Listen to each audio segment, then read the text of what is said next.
Please stand by.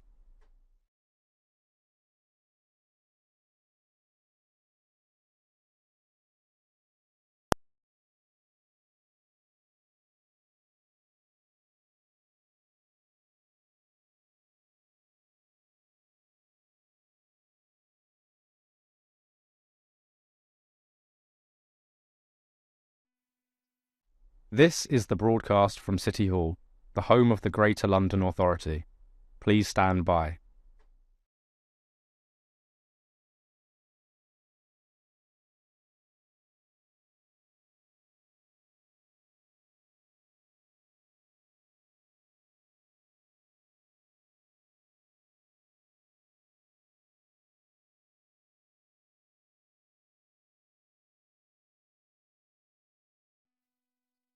This is the broadcast from City Hall, the home of the Greater London Authority. Please stand by.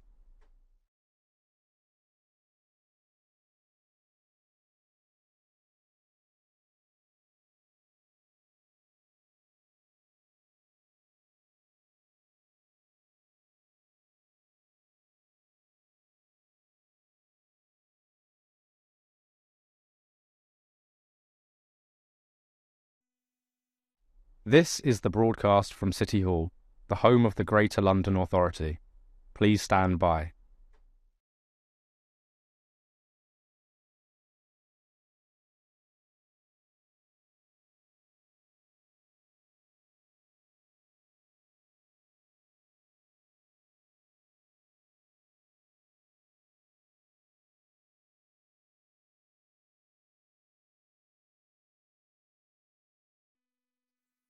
This is the broadcast from City Hall, the home of the Greater London Authority.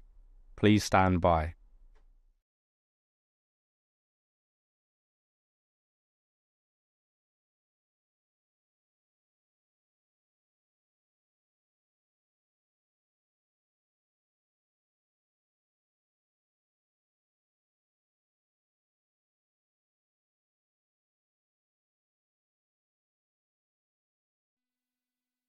This is the broadcast from City Hall, the home of the Greater London Authority.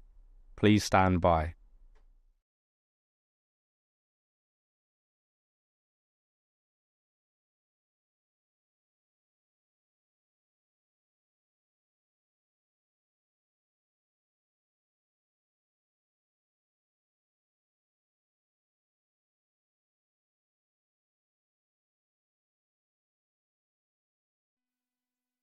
This is the broadcast from City Hall, the home of the Greater London Authority.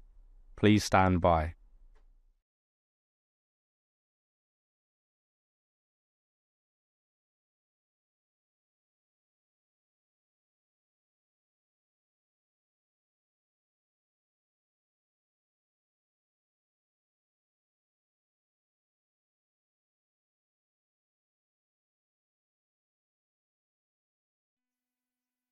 This is the broadcast from City Hall, the home of the Greater London Authority.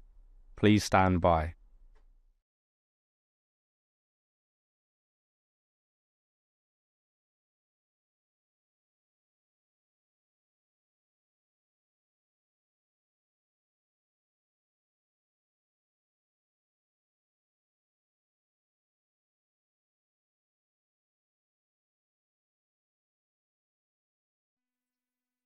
This is the broadcast from City Hall, the home of the Greater London Authority. Please stand by.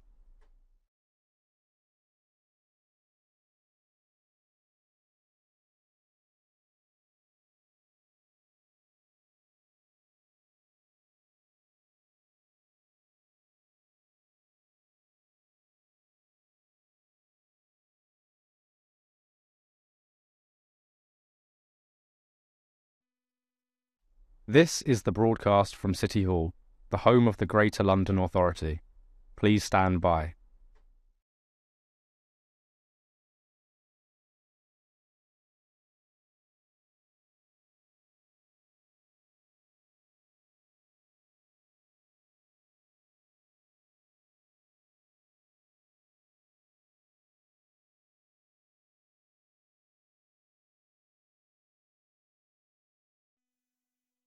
This is the broadcast from City Hall, the home of the Greater London Authority. Please stand by.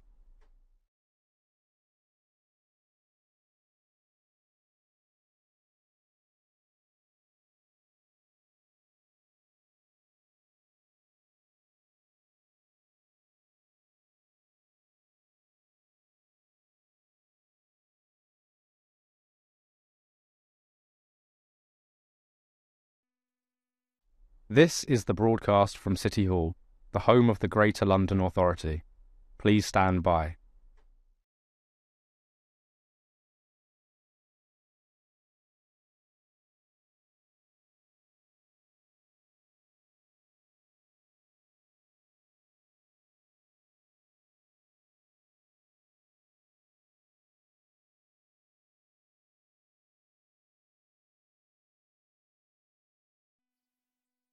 This is the broadcast from City Hall, the home of the Greater London Authority. Please stand by.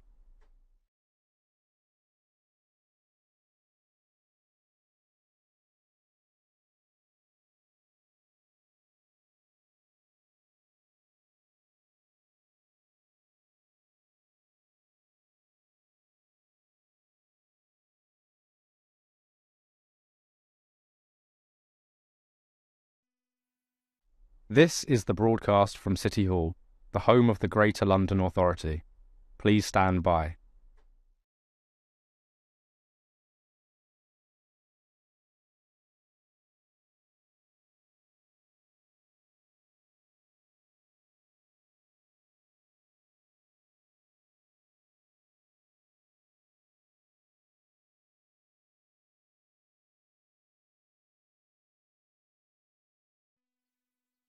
This is the broadcast from City Hall, the home of the Greater London Authority. Please stand by.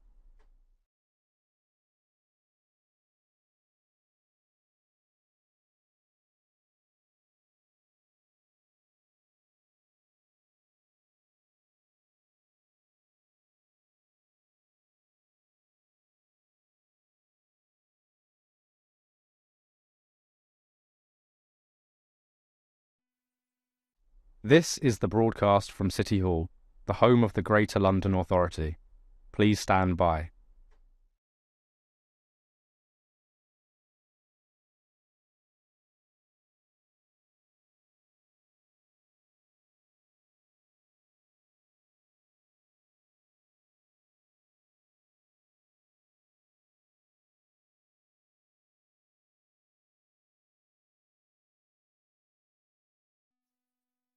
This is the broadcast from City Hall, the home of the Greater London Authority. Please stand by.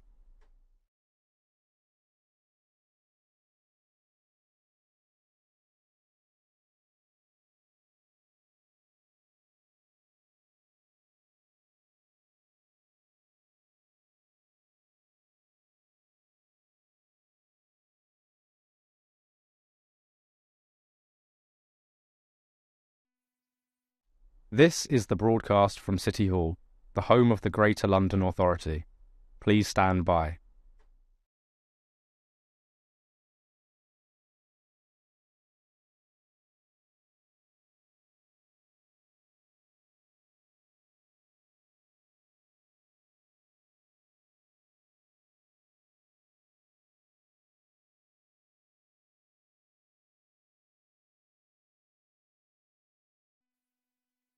This is the broadcast from City Hall, the home of the Greater London Authority. Please stand by.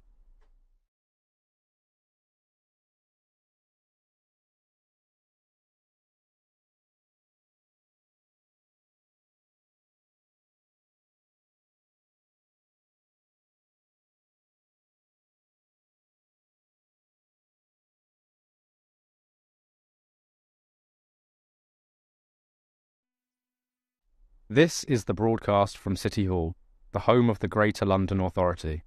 Please stand by.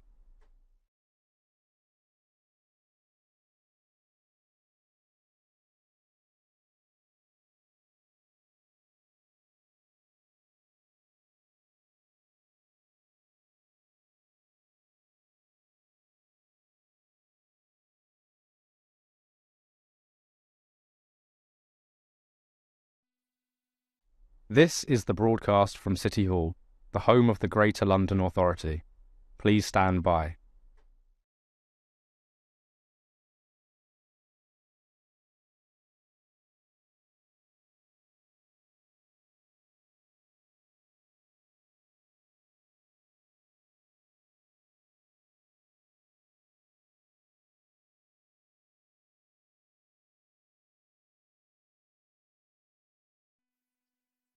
This is the broadcast from City Hall, the home of the Greater London Authority.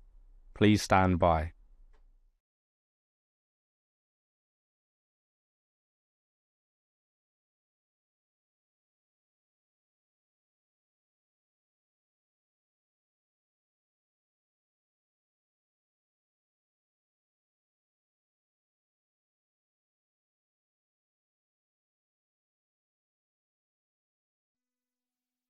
This is the broadcast from City Hall, the home of the Greater London Authority.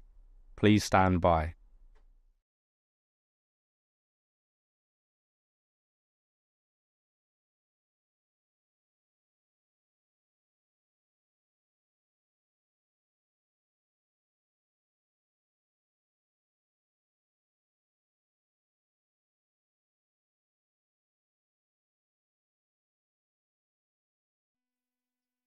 This is the broadcast from City Hall, the home of the Greater London Authority. Please stand by.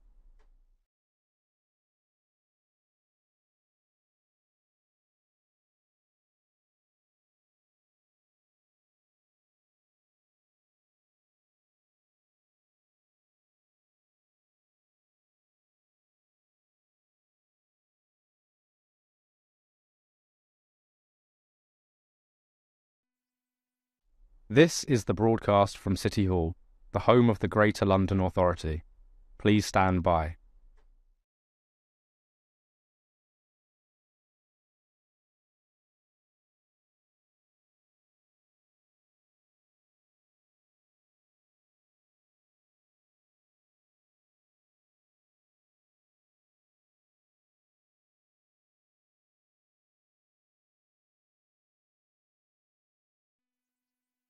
This is the broadcast from City Hall, the home of the Greater London Authority. Please stand by.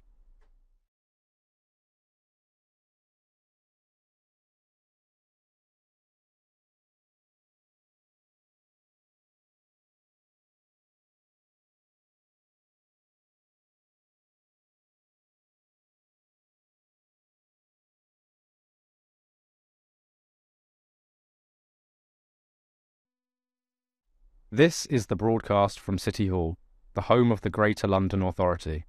Please stand by.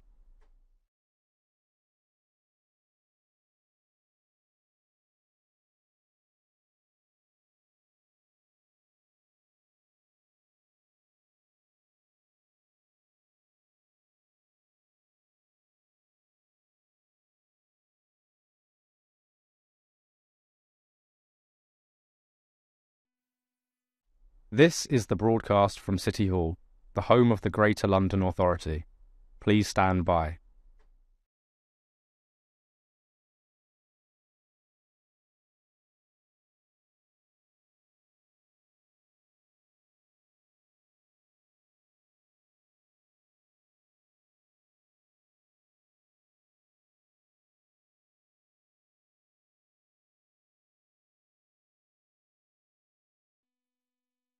This is the broadcast from City Hall, the home of the Greater London Authority.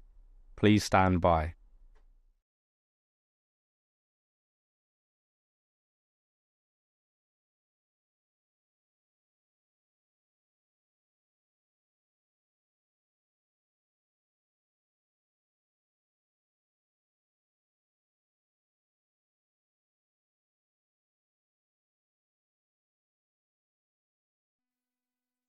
This is the broadcast from City Hall, the home of the Greater London Authority. Please stand by.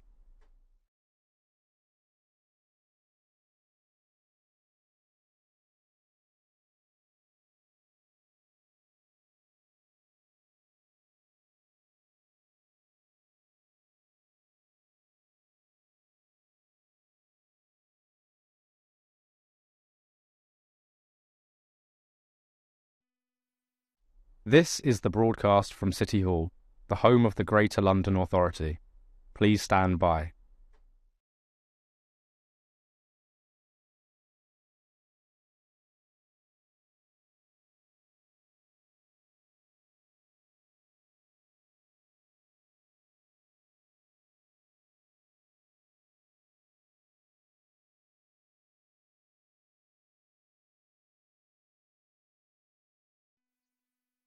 This is the broadcast from City Hall, the home of the Greater London Authority.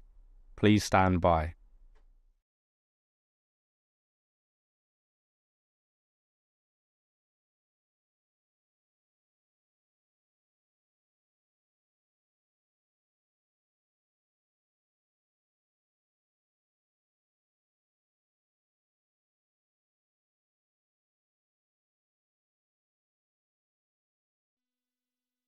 This is the broadcast from City Hall, the home of the Greater London Authority. Please stand by.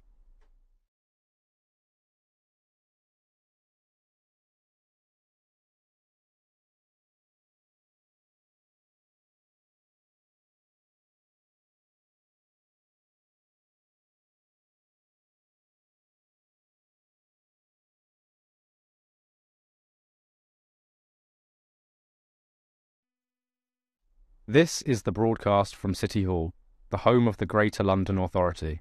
Please stand by.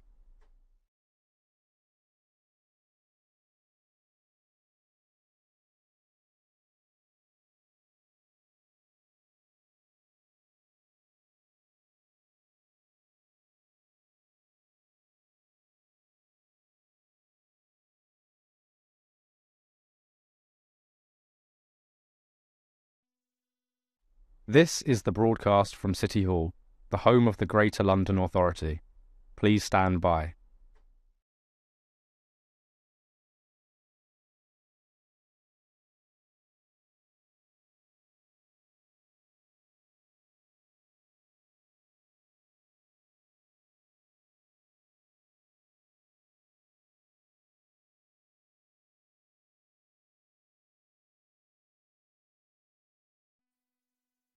This is the broadcast from City Hall, the home of the Greater London Authority.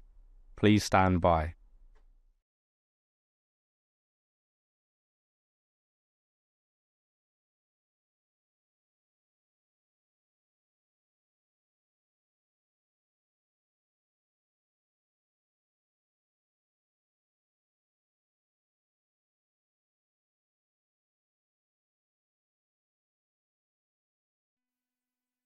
This is the broadcast from City Hall, the home of the Greater London Authority.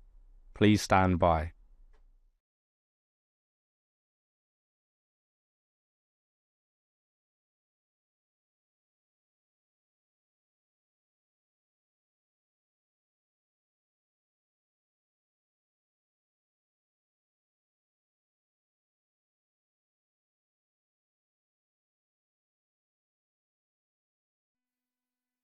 This is the broadcast from City Hall, the home of the Greater London Authority.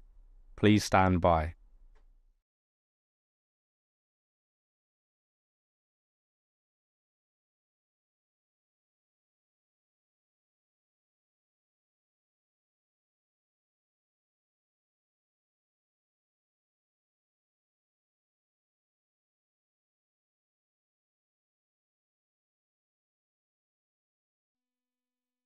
This is the broadcast from City Hall, the home of the Greater London Authority.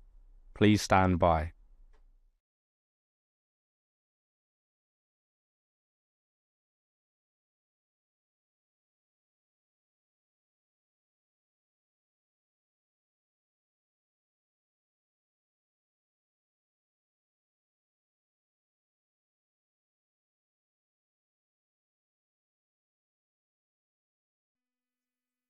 This is the broadcast from City Hall, the home of the Greater London Authority. Please stand by.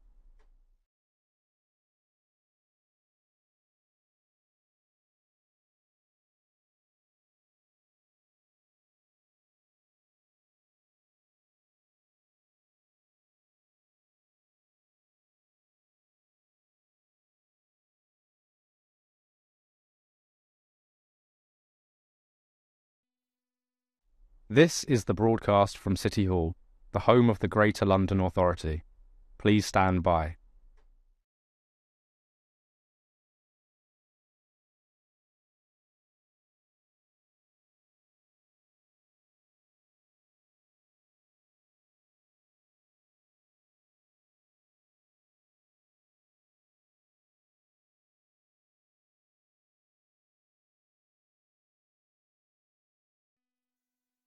This is the broadcast from City Hall, the home of the Greater London Authority. Please stand by.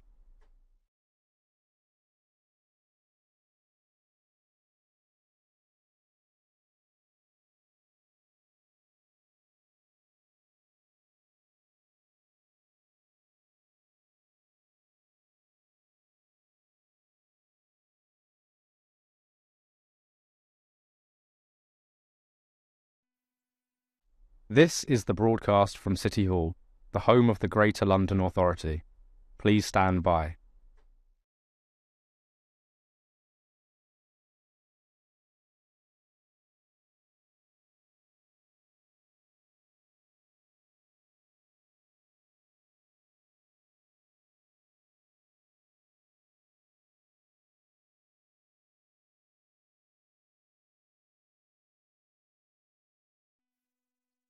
This is the broadcast from City Hall, the home of the Greater London Authority. Please stand by.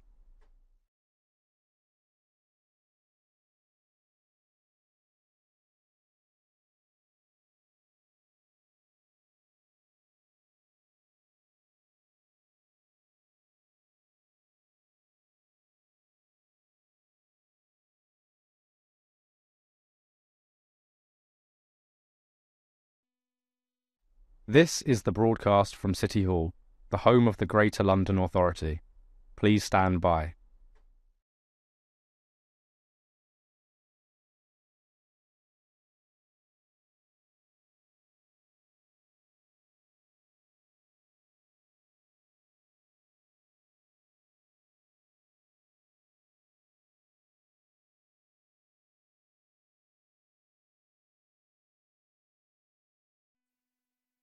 This is the broadcast from City Hall, the home of the Greater London Authority. Please stand by.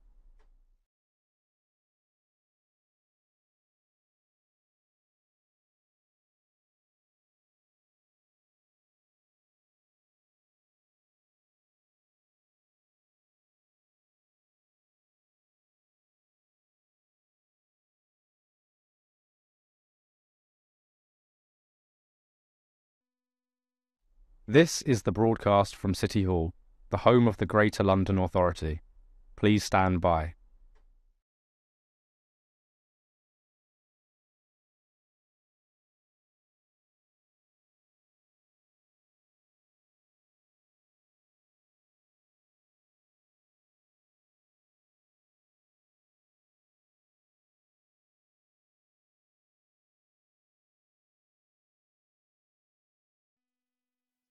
This is the broadcast from City Hall, the home of the Greater London Authority. Please stand by.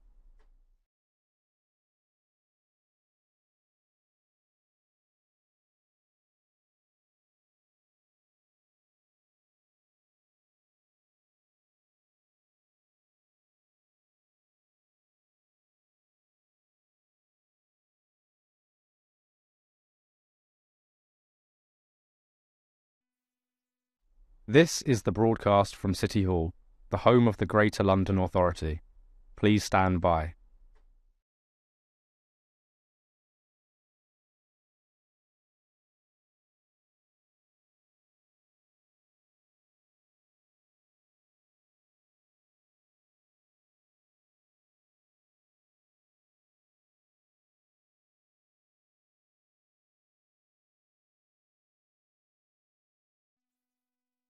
This is the broadcast from City Hall, the home of the Greater London Authority.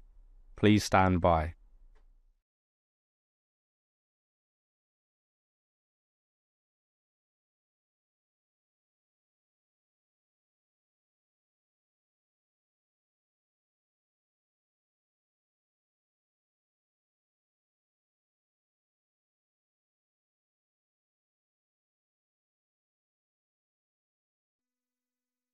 This is the broadcast from City Hall, the home of the Greater London Authority. Please stand by.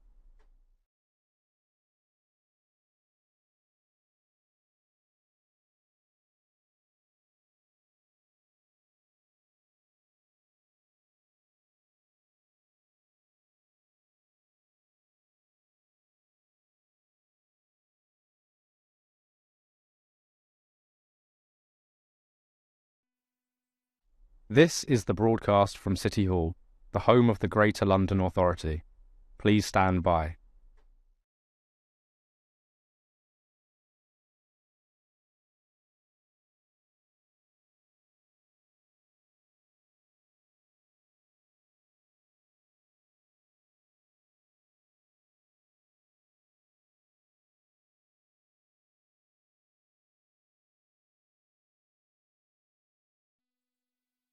This is the broadcast from City Hall, the home of the Greater London Authority. Please stand by.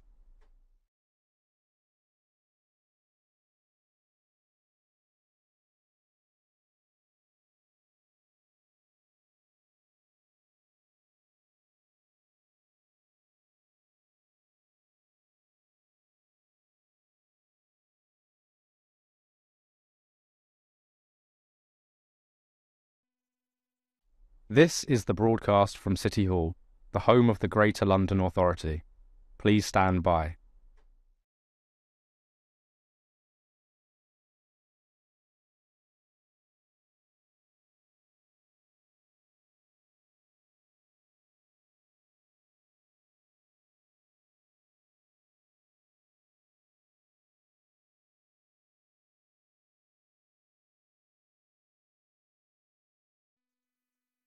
This is the broadcast from City Hall, the home of the Greater London Authority.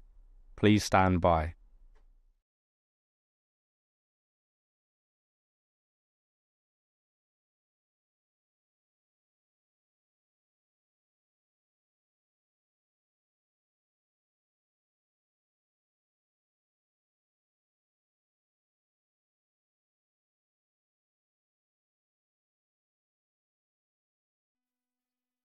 This is the broadcast from City Hall, the home of the Greater London Authority. Please stand by.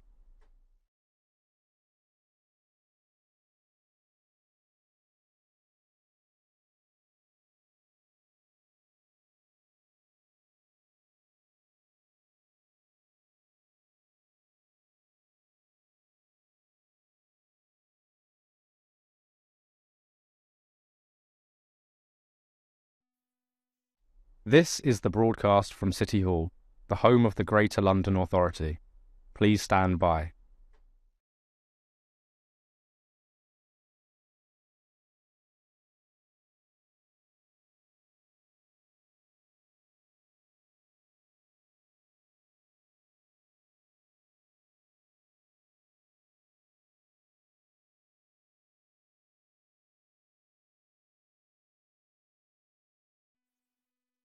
This is the broadcast from City Hall, the home of the Greater London Authority. Please stand by.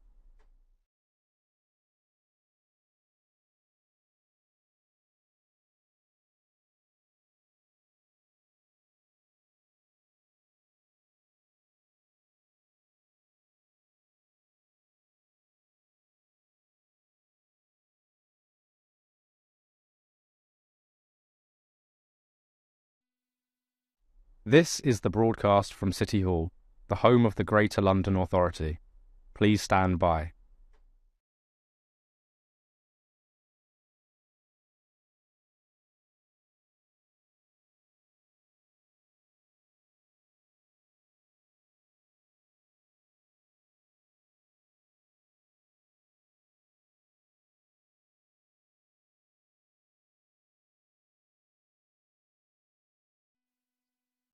This is the broadcast from City Hall, the home of the Greater London Authority. Please stand by.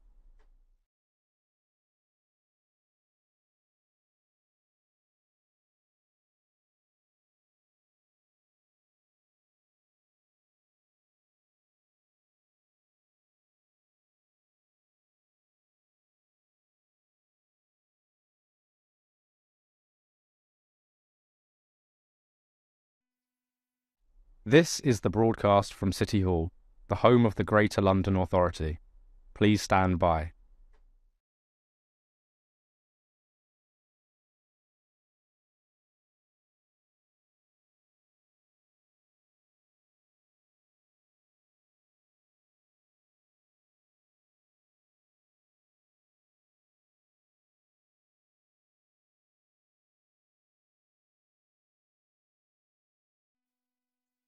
This is the broadcast from City Hall, the home of the Greater London Authority.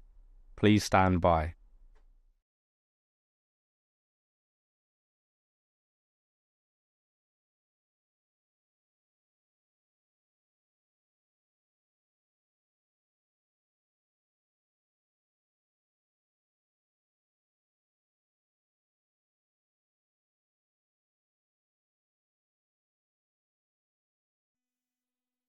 This is the broadcast from City Hall, the home of the Greater London Authority. Please stand by.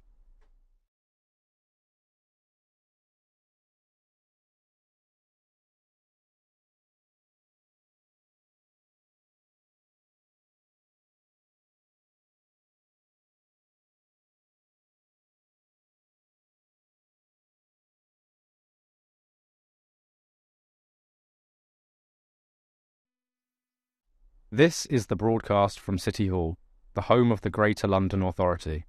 Please stand by.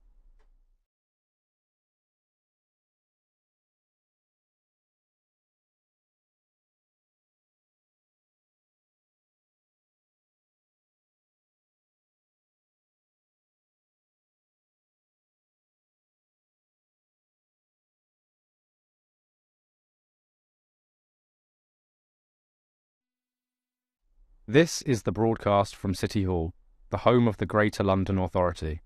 Please stand by.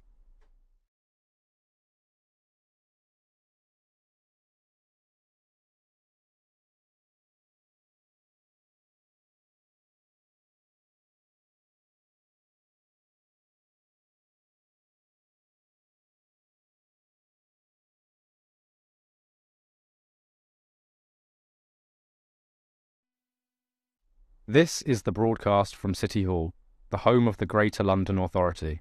Please stand by.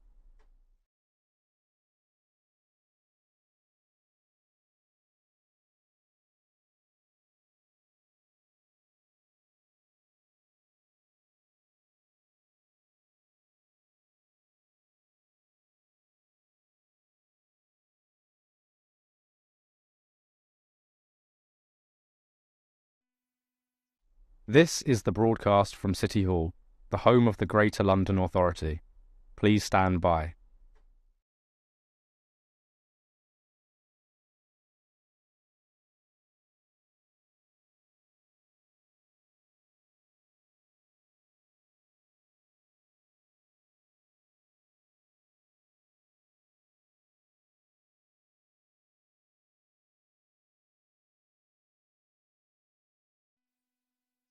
This is the broadcast from City Hall, the home of the Greater London Authority.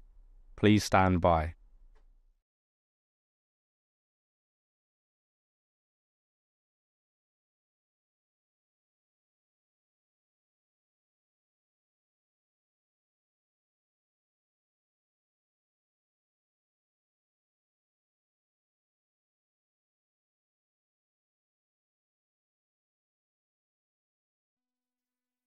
This is the broadcast from City Hall, the home of the Greater London Authority.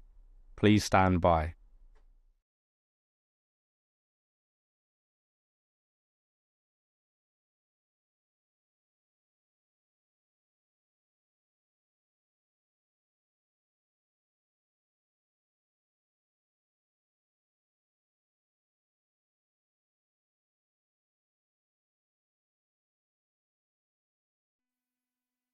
This is the broadcast from City Hall, the home of the Greater London Authority.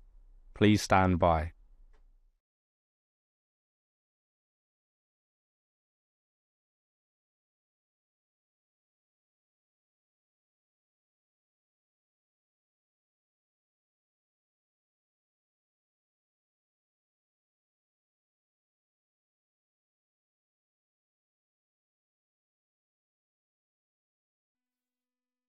This is the broadcast from City Hall, the home of the Greater London Authority. Please stand by.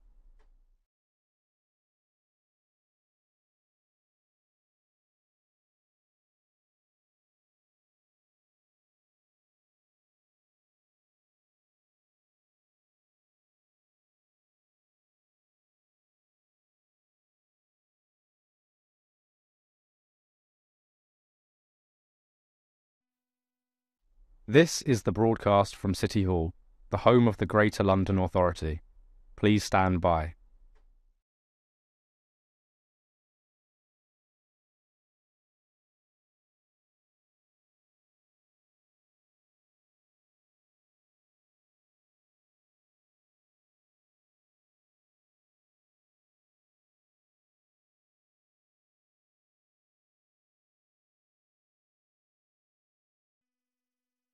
This is the broadcast from City Hall, the home of the Greater London Authority. Please stand by.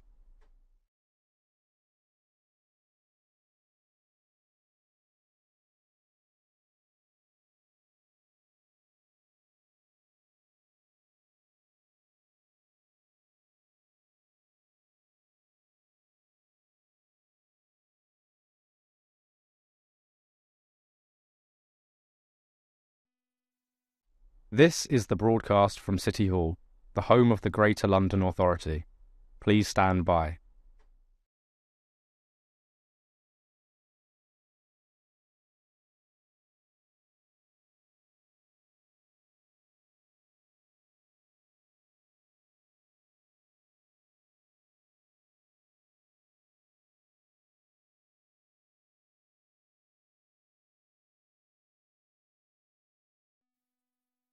This is the broadcast from City Hall, the home of the Greater London Authority. Please stand by.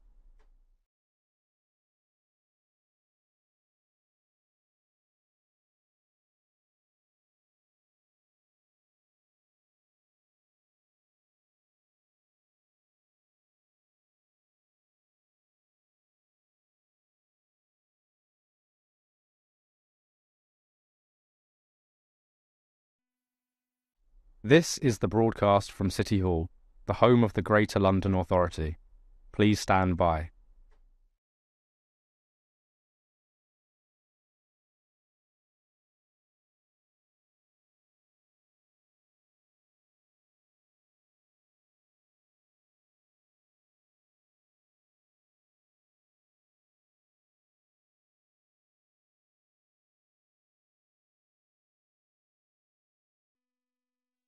This is the broadcast from City Hall, the home of the Greater London Authority. Please stand by.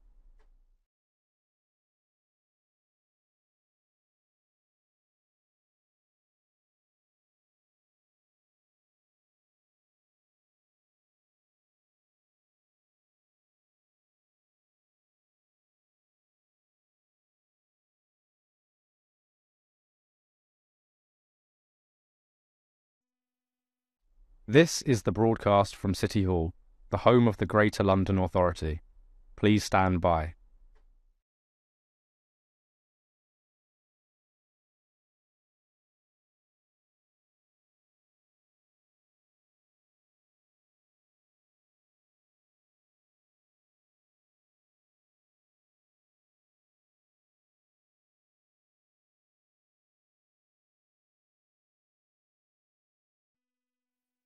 This is the broadcast from City Hall, the home of the Greater London Authority. Please stand by.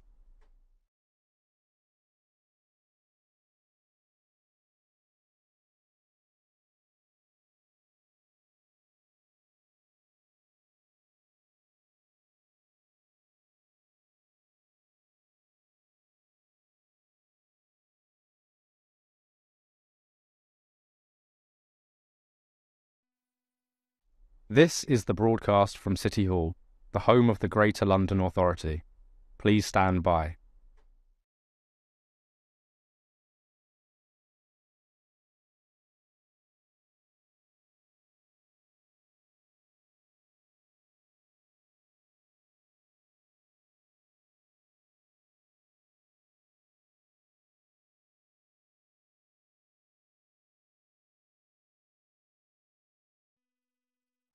This is the broadcast from City Hall, the home of the Greater London Authority. Please stand by.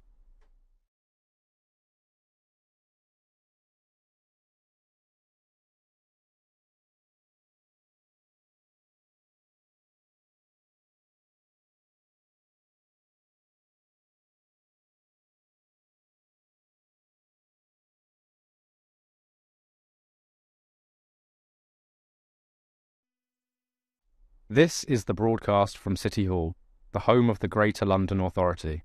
Please stand by.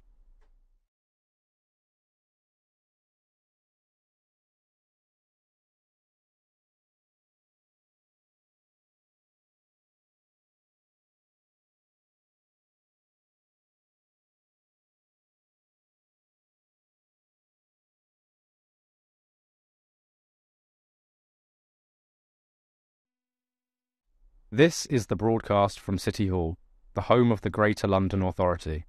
Please stand by.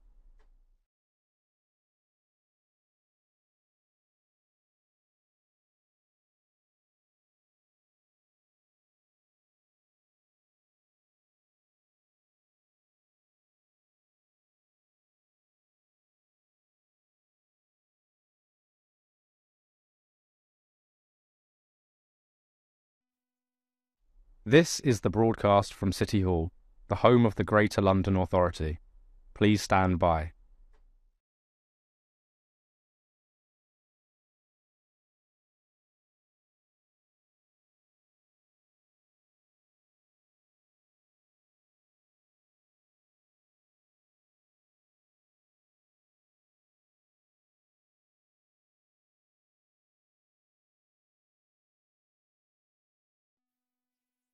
This is the broadcast from City Hall, the home of the Greater London Authority. Please stand by.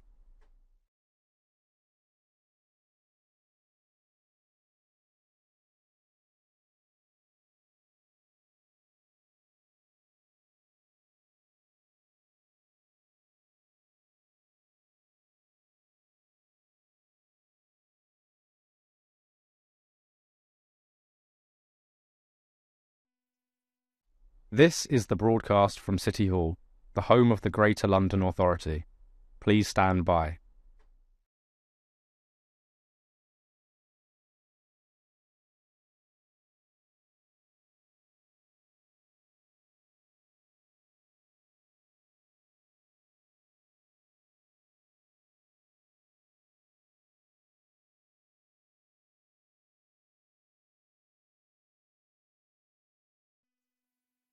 This is the broadcast from City Hall, the home of the Greater London Authority.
Can I welcome members, officers and the public to today's meeting of the Transport Committee. The main items for discussion today are accessibility and inclusion in transport planning and the London Travel Watch business plan for 2025-26. Please make sure that your electronic devices are switched off or to silent mode. And can I ask guests and members to position their microphones so they can be heard clearly, so you might want to pull them a little bit closer to you, although we're probably okay in this room. We'll let you know if there's a problem. Thank you. Can I start by asking our clerk, Hannah Barlow, if any apologies have been received? Thank you, Chair. Apologies have been received from Assembly Member Desai. And can I ask the committee to note the recommendations set out at item 2 and ask if members have any other interest to declare? Noted. Thank you. Can I ask the committee to confirm the minutes of the meeting held on 24th of October 2024 to be signed by me as a correct record? Yep. And hold on a minute, just checking I missed the page. Can I ask the committee to note the outstanding actions arising from the previous minutes of the committee and the additional correspondence received? Yes. Thank you. And we now move on to our main item of business, which is a Q&A session on accessibility and inclusion in transport planning. And I would like to welcome our guests. Seb Dance, Deputy Mayor for Transport. Welcome, Seb. Trish Ashton, Director for Rail and Sponsored Services for TfL. Thank you, Trish. Lorna Murphy, Director of Buses at TfL. And Alex Williams, Chief Customer and Strategy Officer for TfL. Welcome, everyone, and thank you for being with us today. So I'm going to kick off with the first question, and then we'll have questions from the rest of the committee.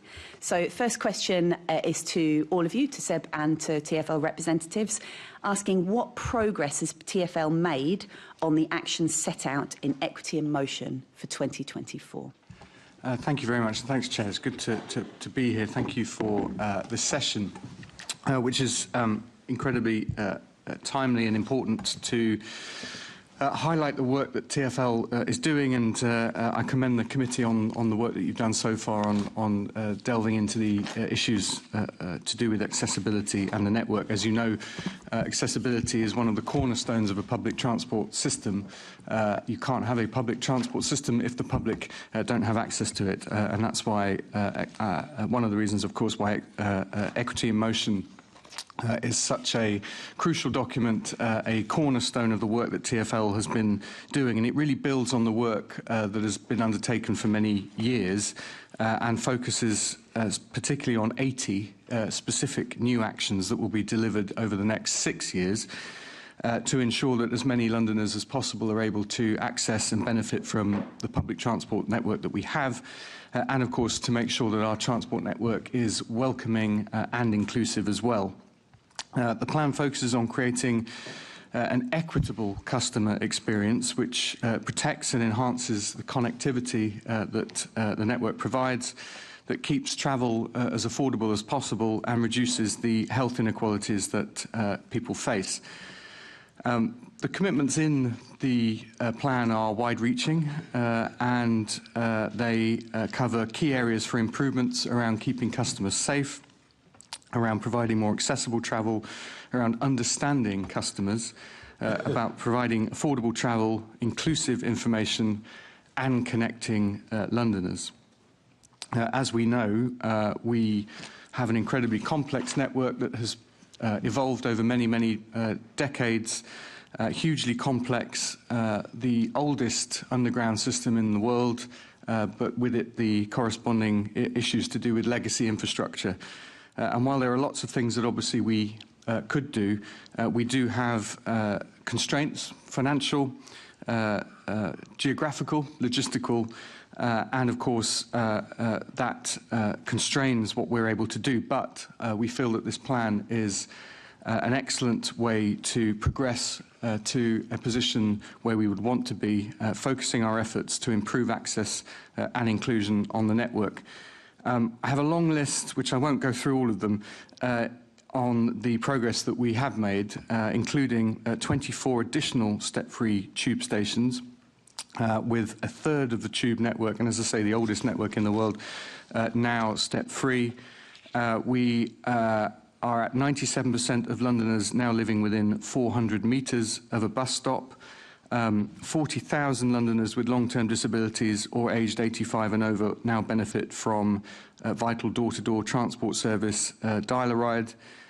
We have introduced 20-mile-per-hour limits on 264 kilometres of the TfL road network, which is an increase from 35 kilometres in 2016. 5 million more Londoners benefit from cleaner air as a result of the expansion of the ultra-low emission zone into outer London, and households have saved on average £200 over 4 years through the Mayor's successive fares freezes from 2016 to 2020. As I say, I have a longer list, but I shan't go through it all. Thank you, Deputy Mayor. We will obviously be going into a bunch of these issues, so thank you for not reading out all the updates. And just to say, lots of the questions will be addressed to the whole panel, so TfL people, please feel free to decide who or chip in, as we won't necessarily ask you all to comment on all questions. Shall I go next? What I'd say about the Equity in Motion document is we're very proud of the document. We think it's an excellent document, and it was developed by Customer Director Emma Strain, and she spent a long time working with various stakeholder groups to make sure it's the right document. And I think not rushing its development was really fundamental to actually having a really great document. It's published in February of this year, so we're 10 months in to a document that stretches out to 2030.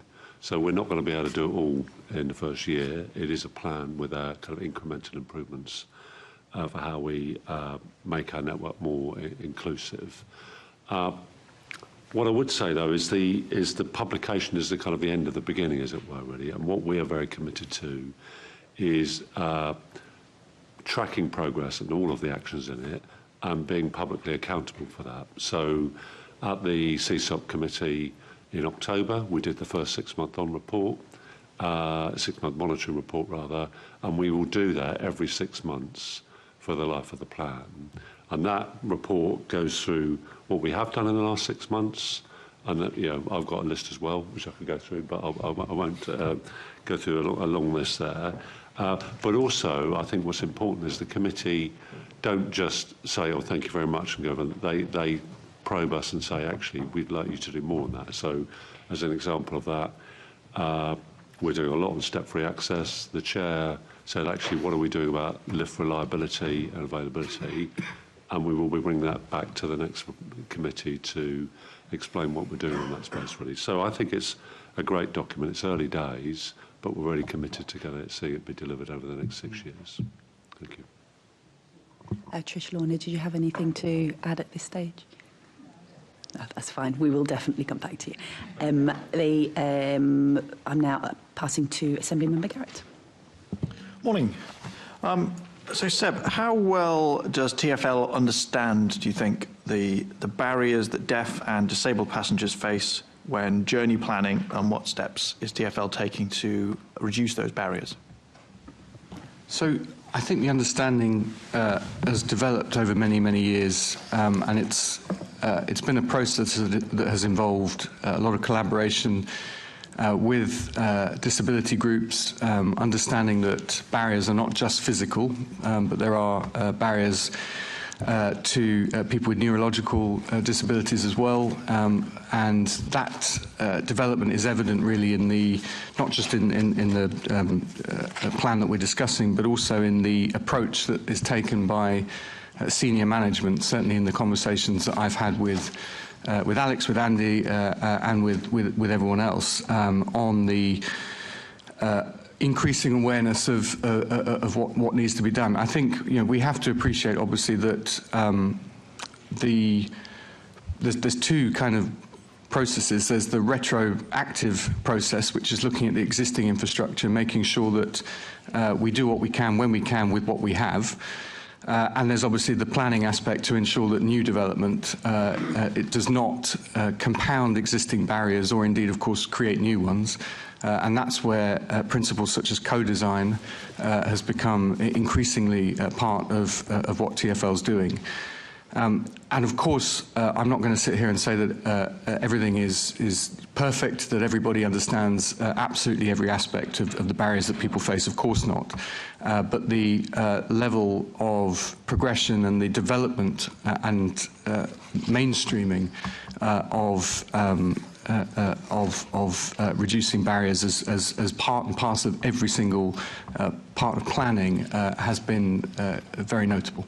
Okay, I think perhaps we'll come back to some questions on co-design, consultation, and also another point you mentioned just now that I think we also will come back to.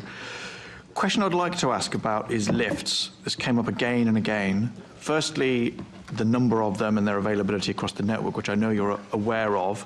But secondly, a lift that exists that doesn't work is actually worse than a lift that doesn't exist, because people go to a station expecting to be able to use it and then finding themselves trapped. In fact, when we had our roundtable, one of the people who was at the roundtable with me, one of their friends had messaged them they'd got stuck at East Croydon, literally while we were in that roundtable hearing about the problems, because she'd got the train down to East Croydon. And I appreciate that's not a TfL station, but in any case, the same problem, got to East Croydon and then was stuck on a platform because the lift on that platform didn't work.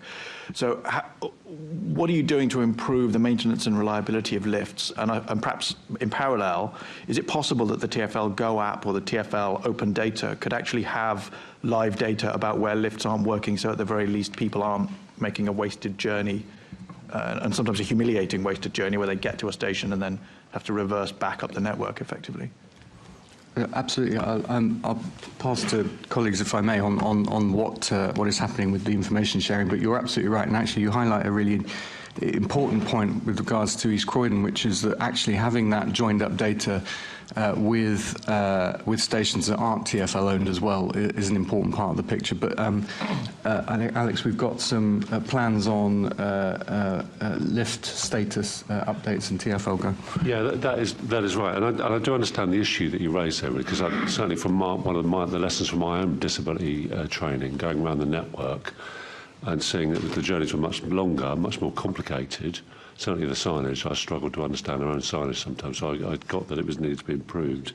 But also it's more stressful because of that concern about lift availability, isn't it? Some stations have multiple lifts, and if one link in the chain isn't working, the whole thing is flawed, and you have to reverse on the rest of your journey. So as I said, we are going to be reporting regularly to CSUP on lift availability and how we're doing on maintenance, and I think that will shine a light on the less reliable lifts and where we need to do more in terms of maintenance. In terms of TfL Go Up, we've got an accessibility function on it now. It's quite illuminating if you go on it and click on it about how most of the network then disappears. Well, exactly.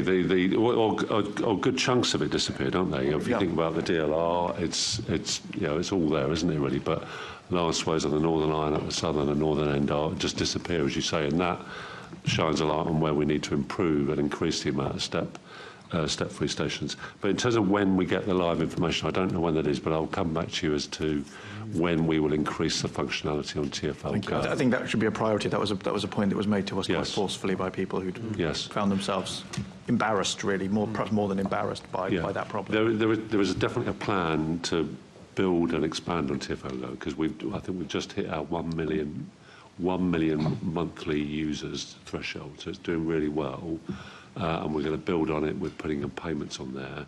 And there's a plan for increasing accessibility information. I just don't know the precise date, but I will come back to you with the precise date. And connected to that, another barrier that we heard was when there's disruption, which obviously is a thing that does happen from time to time on the TfL network, the way in which the information about the disruption is conveyed. So, for example, if you're on a train and there is an announcement, this train will not be stopping at the next station because, overcrowding or whatever the reason, that's really great if you can hear the announcement, and it's completely useless if you can't hear the announcement. Similarly, on buses, I was on a bus the other day that terminated early.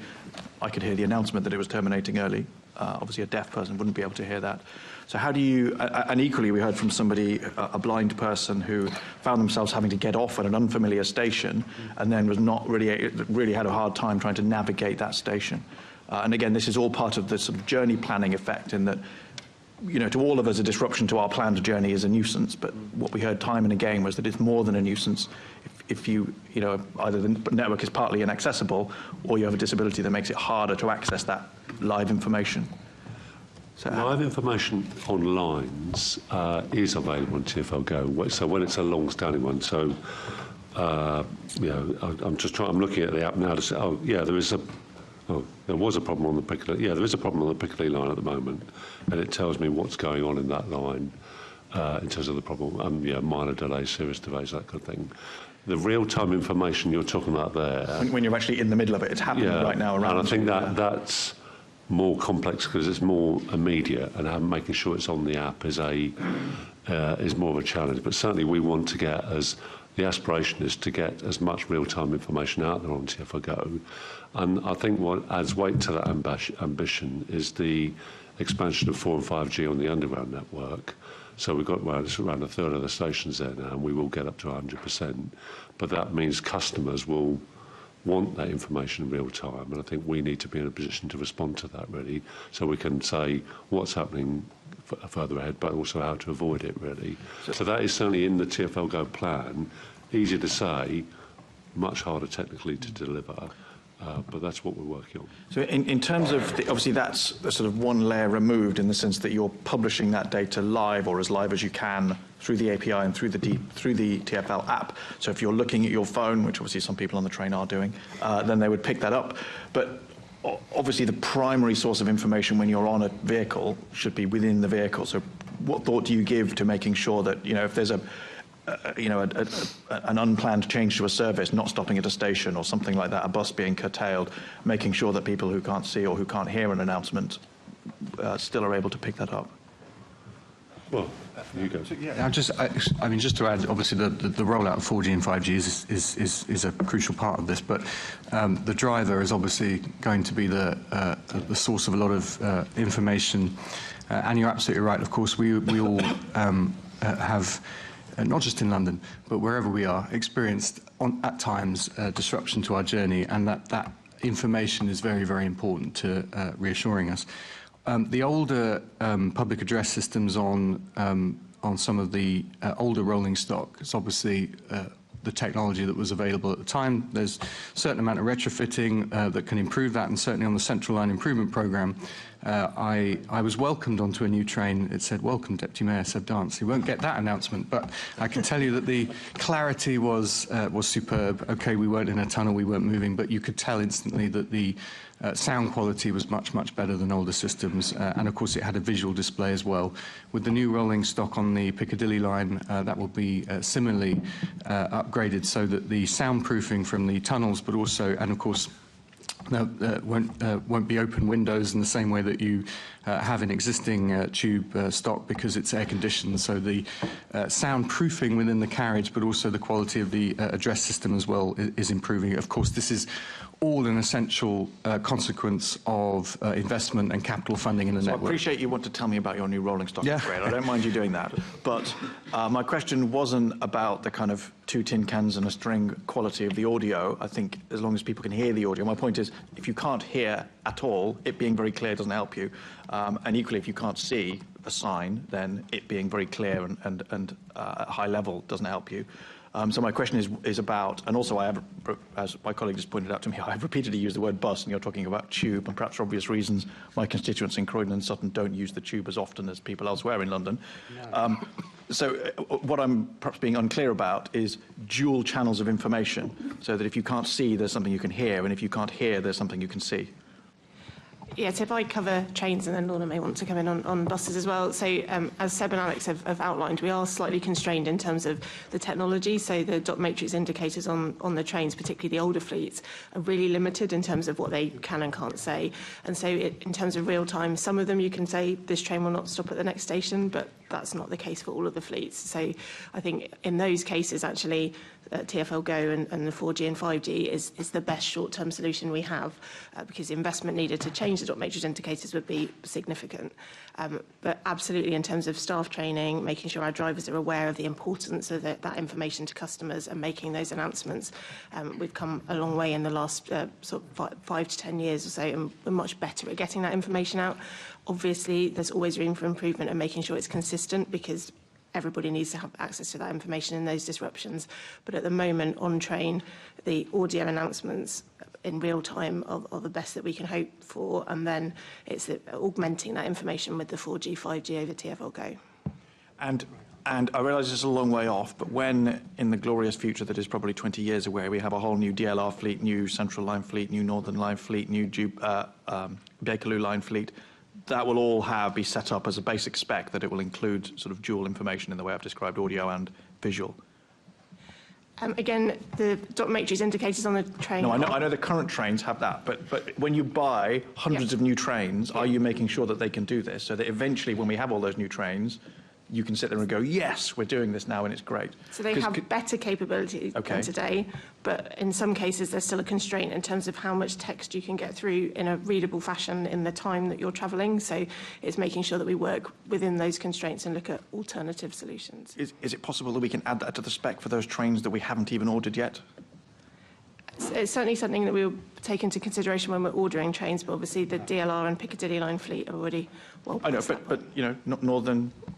Central, I hold out a hope that the Bakerloo line will have a load of new trains. So the other thing is, I suppose what I'm worried about is that trains that haven't even been specified yet might not meet a thing that's quite an obvious need. Do you see what I mean? Because otherwise we'll still be here in 40 years' time, if we're all still here, having the same conversation about the inadequate matrix displays.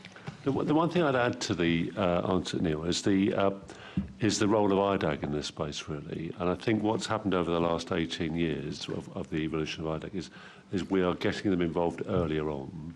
And I think getting them involved earlier on in the sense of design of our fleets is where they add most value.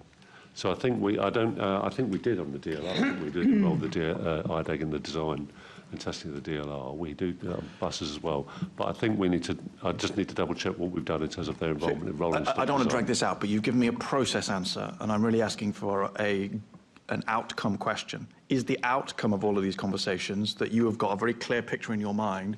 We need to be able to make sure we can present this kind of information really easily to blind people and to deaf people so that one or the other groups isn't stuck not being able to see. And I appreciate these new trains are a long way off, but it'd be even more annoying if we get there in 20 years' time with all these lovely new trains and they're still no better or not much better.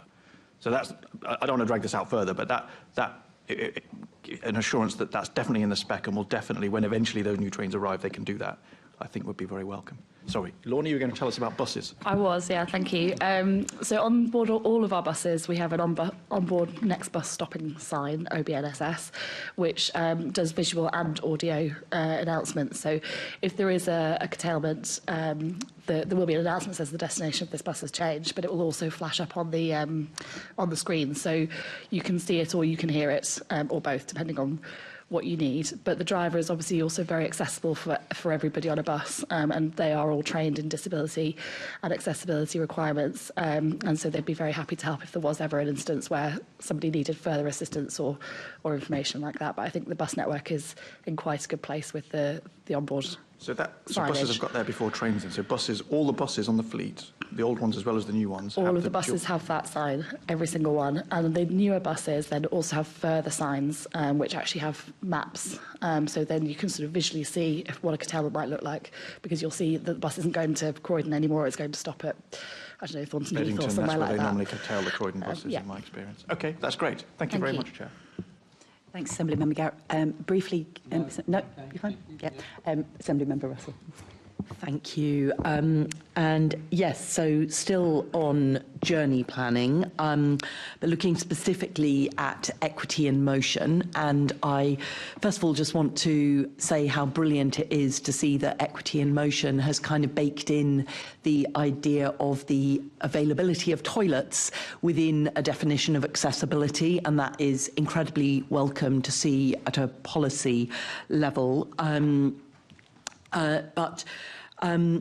Just in terms of my actual question,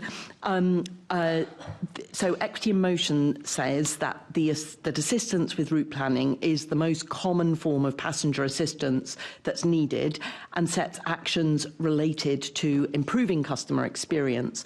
So what progress has TfL made towards those actions? And the actions are, in 2024, conducting a pan-TfL review of the effectiveness of travel assistance. There's the newly recruited research panel of disabled Londoners all aboard, and you're in 2024 looking at how you can better, through that group, how you can better support disabled people when things go wrong on a journey, which is something we heard a lot about in our roundtable review last week.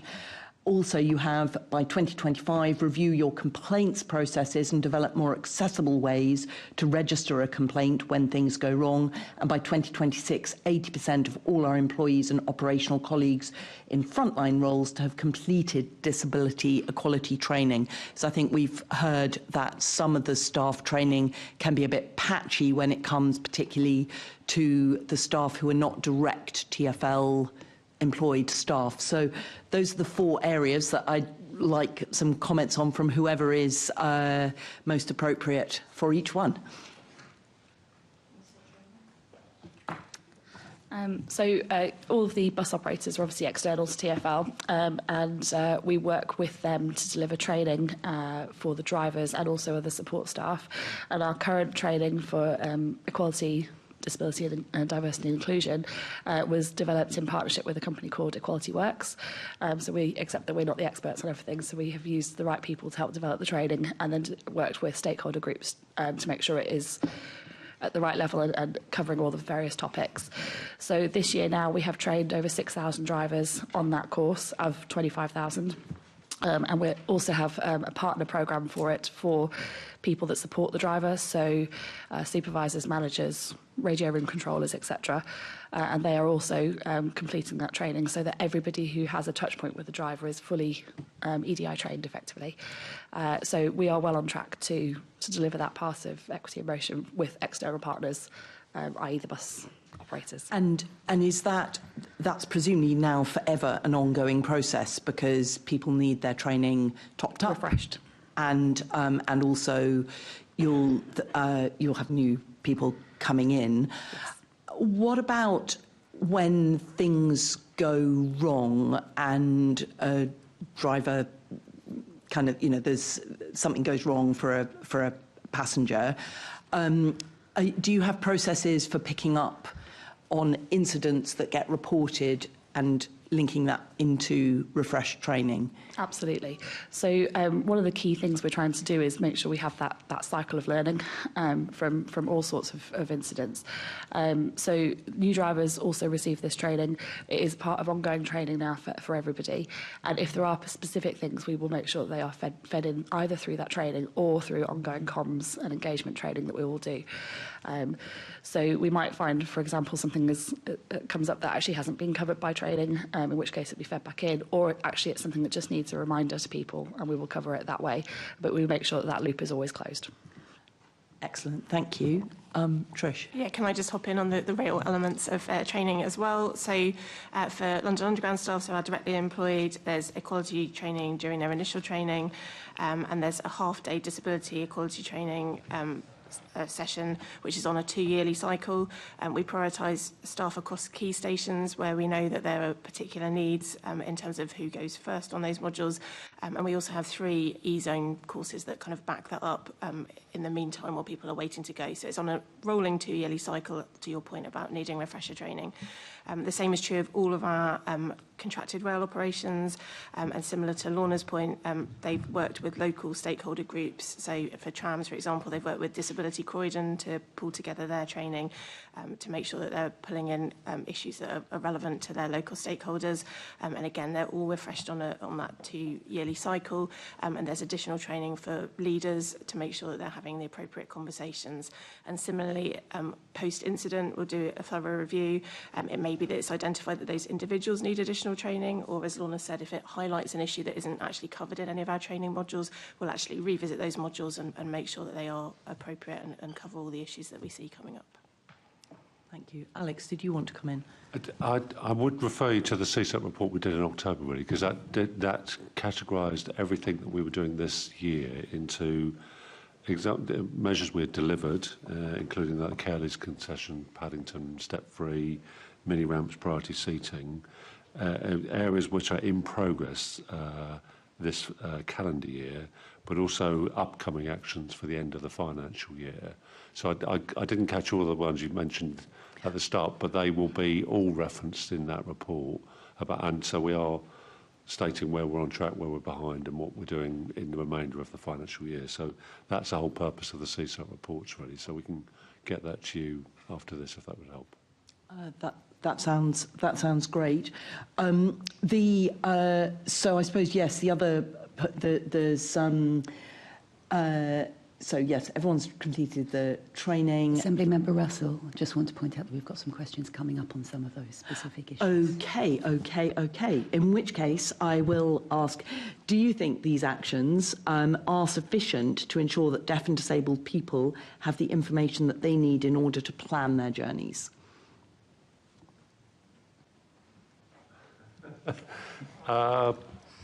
Are they sufficient? The short answer is I don't know, but I think that there is an aspiration to make sure that we have that kind of feedback loop with that community through the dialogue, through IDAG and through the other stakeholder forums we've got, so that we keep on going back to them and saying, is this sufficient? Is there more that we need to do, really? So I think I can't give you the definitive answer to say, yes, that's all fine, don't worry. I think I wouldn't be the best person to answer that in many ways, but I think the key thing is an ongoing dialogue through the quarterly forums with the key stakeholder groups and getting IDAG involved in a regular review of all of the schemes that we're doing. And I think that engagement is much more important than me saying, don't worry, it's all fine. I think that commitment to keep on iterating and improving is what this equity in motion thing is all about, really. And do you engage beyond IDAG? Because obviously IDAG is a sort of small group of people with lived experience of disability, but obviously the full breadth of Londoners and the range of disabilities in our city and the range of people who are travelling with different needs. How do you reach beyond a sort of small group? We have an inclusive transport forum that meets every quarter, which is the kind of the key stakeholder groups are involved in that, and we would talk through about specific proposals to that group. Mm-hmm. So that's the kind of key. But then I think I know there's issues on, say, bus stop bypasses. You have a much more detailed dialogue with the key communities who are particularly concerned about that, or the stakeholders are concerned about that, to get a much more richer understanding of their concerns and how we address them, really. So the overarching one of the whole programme is the Inclusive Transport Forum, but then you're bound to be identifying certain areas where you need a more detailed understanding of their concerns and how we respond. So we heard very, very strong opinions about bus stop bypasses at the round table last week, and I think in particular what came across was that sort of sense of frustration at not feeling heard. Can you just say anything? We're definitely going to talk about this, both engagement and the specific issue. I know, but Alex asked. Please. I will, in which case I will leave that there. Back to you, Chair. Thanks very much, Assemblymember Russell. Assemblymember Bukhari. Thank you. My set of questions are specifically on staff assistance and consistency in experience. And I was looking back at our notes, and one of the panel members said, I think it's going to be, if it's going to be consistent, it has to be a culture change, not just something for bus drivers or whoever is at the bottom of the organisational chart to worry about, but something that everyone is aware of and everyone is responsible for. I think this is such a meaningful statement to make. And in terms of, on my specific question, it's actually on the pan-TfL review and the effectiveness. Do you think that culture change is going to be coming through with the review that you've done, and making sure that disabled people feel that change coming through from the review and the impact that review's done? So I don't mind who answers that question.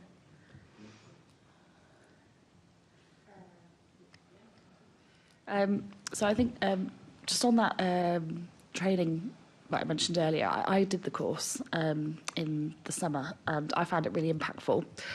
And I think in terms of sort of really getting a message home to people, it's a really good way of doing it and putting yourself in somebody else's walk of life and understanding what they see. So I went out with a lady called Lynn, who is visually impaired. And I'd previously considered, I used to work for a bus operator, so I previously considered someone's experience on the bus, but not necessarily the wider piece of moving around London. And so I found it really impactful in terms of what I took away from that and how I then was able to talk to drivers about the experience and share that knowledge and learning. So I think there's a huge piece of work already going in terms of culture and accessibility, and we're very proud of our accessible network. And the buses really are very accessible, but there's always more we can do.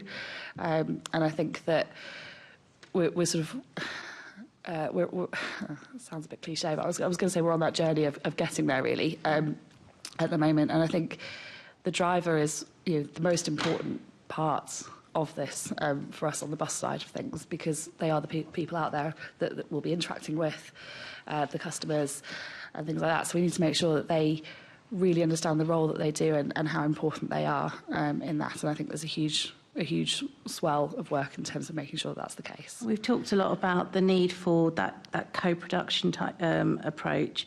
Even at this point of the review, were groups like the Independent Disability Advisory Group, were they part of that review and were fully involved in terms of how it went across, and still to this date are fully involved? Yes, and there were a number of different stakeholder groups as well that were involved in delivering that training.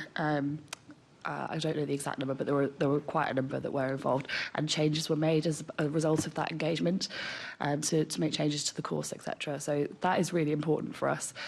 We also work with bus operators to make sure that we have further forums on their sites. So we'll have roadshows effectively where people will come in from all sorts of different accessibility groups so that they can share experiences, say what works for them, what doesn't work for them well on the network, how drivers can make a key difference. And one of the things I took away from my session with Lynn was that you need to ask a question that doesn't give you a yes/no answer, because otherwise you might inadvertently just nod or shake your head, and that doesn't help if you can't see someone's head, So it's about just changing the way that you deliver something to people. So I think those kind of little changes make a big difference for people. So, I mean, we've been discussing the informal roundtable, and a lot of the people within that group were saying that the quality of assistance from TfL staff had actually deteriorated despite all the work that you've been doing. And I know that you're saying that there's still a lot of progress to be made and you're still working towards that. I was looking through the notes. Some of the things that they said was that there was a lack of empathy from staff, passive-aggressive behaviour. There was a lack of staff even to give them support. Some people were waiting 30 minutes before a staff member was to give them assistance. Blind participants said that they stopped to help their dog, treat a dog, and then the staff member walked off. So there are quite a lot of issues that were coming through, which I would have thought that even the most basic of staff training would have, dealt with that already at this point. And to think that we're at probably, in their perspective, quite a low level right now, and we've got a lot to do. The solutions that they gave us, though, were interesting. You've talked about staff training specifically, but what about staff training that's actually designed and delivered by disabled people themselves? Is that actually happening? So, building on Lorna's, across the senior management population, we've all attended sessions, I guess, similar to what Lorna did, which are delivered by a disability training group with people with disabilities. So I had the chance to go out with a lady who had neurodiversity, and I thought I was fairly au fait with wider disability issues, but actually just seeing some of the things that we've done to try and help wayfinding and how much that overstimulated her and caused her issues. So absolutely, we're not trying to do this from a position of assuming that we know how people need assistance on the network. And I think everyone's found those sessions really invaluable. But as you say, I think we recognise that we have a long way to go, and there's lots of different needs to be met, and we need to make sure that we're not impacting another group by trying to solve one group's needs. So it really is that kind of personalisation of experience, and that's always trickier to land. I mean, you mentioned it's a cultural shift, and cultural shifts don't happen quickly. So yes, the training's in place, but it is that continual reinforcement. Obviously, the training's on that continual cycle, and the training won't remain static. We will make sure that we're updating it based on the feedback that we get at the quarterly sessions as well. So definitely recognise that there's still a long way to go in this space, but we are definitely taking big steps towards that, and I think everybody's finding those training sessions really insightful, and then all of us kind of role modelling and speaking about our experiences and making sure that's a conversation we're having, and then more colleagues bringing out their experiences as well and talking about actually how could we have done that better and involving the disability groups in those conversations. That need for the lived experience was constantly referred to within the feedback we were getting. Do you have a number of staff members with lived experience who has a disability within the customer service part of TfL? Have you got a number of people who have that, and you can report back to us about that?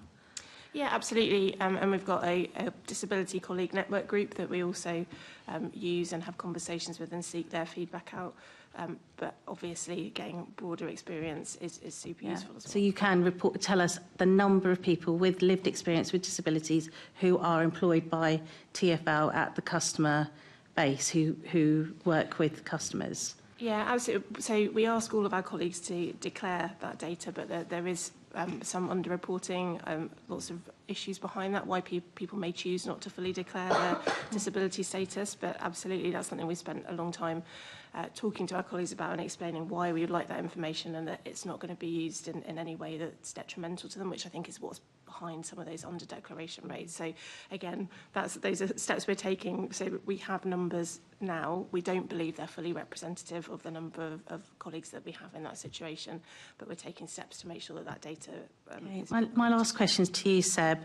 One of the people at the, I think a number of people in the round table, and also it's been something that's been passed in the London Assembly, suggested a commissioner for disabled people, somebody who could be working within not just TfL, but with the Mayor of London himself and deputy mayors, somebody with lived experience in a role similar to the Commissioner for Walking and Cycling.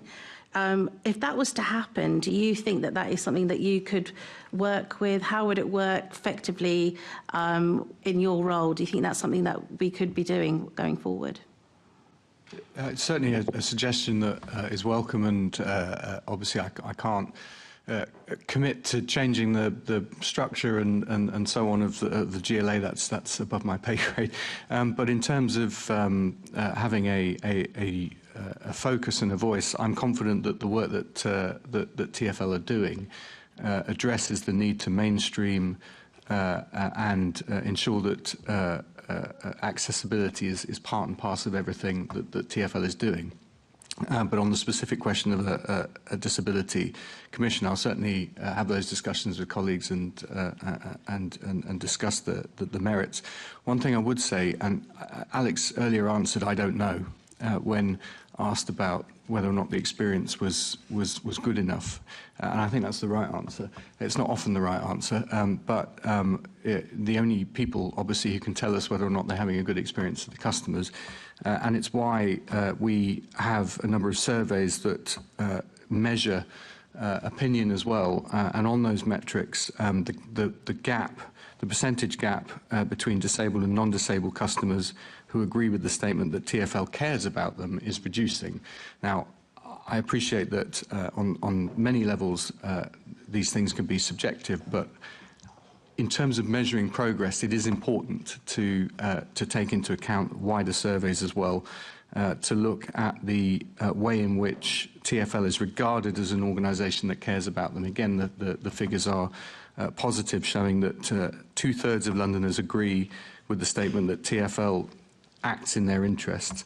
And it's a different context, but we were talking in a different discussion about the roundel being a source of security and reassurance that people will have the support and the understanding and the training that they require when they see the roundel. That is the objective that TfL has. Whether that can be achieved through a specific disability commissioner or not, I'm open-minded on that particular question. Thanks, Assemblymember Bakari. I just wanted to briefly pick up on one of Assemblymember Bakari's questions, and just to say that while I appreciate, Deputy Mayor, that sort of surveys may say certain thing, that the impact of transport not functioning for disabled people can be so fundamental that the difference between overall things may be looking better or you're getting positive feedback and the impact of disabled people not being able to get to work at the right time, access certain, you know, these. So, you know, the two things, you're sort of comparing apples with pears. But just to say that Assemblymember Bukhari asked about what we heard, and I heard it as well, I'm sure others in the committee did, that the quality of the assistance has actually deteriorated over the last few years. And that was really concerning to me because I know that while there are lots of critiques about the training that is being given, I'm sure we could have a whole session just on that subject.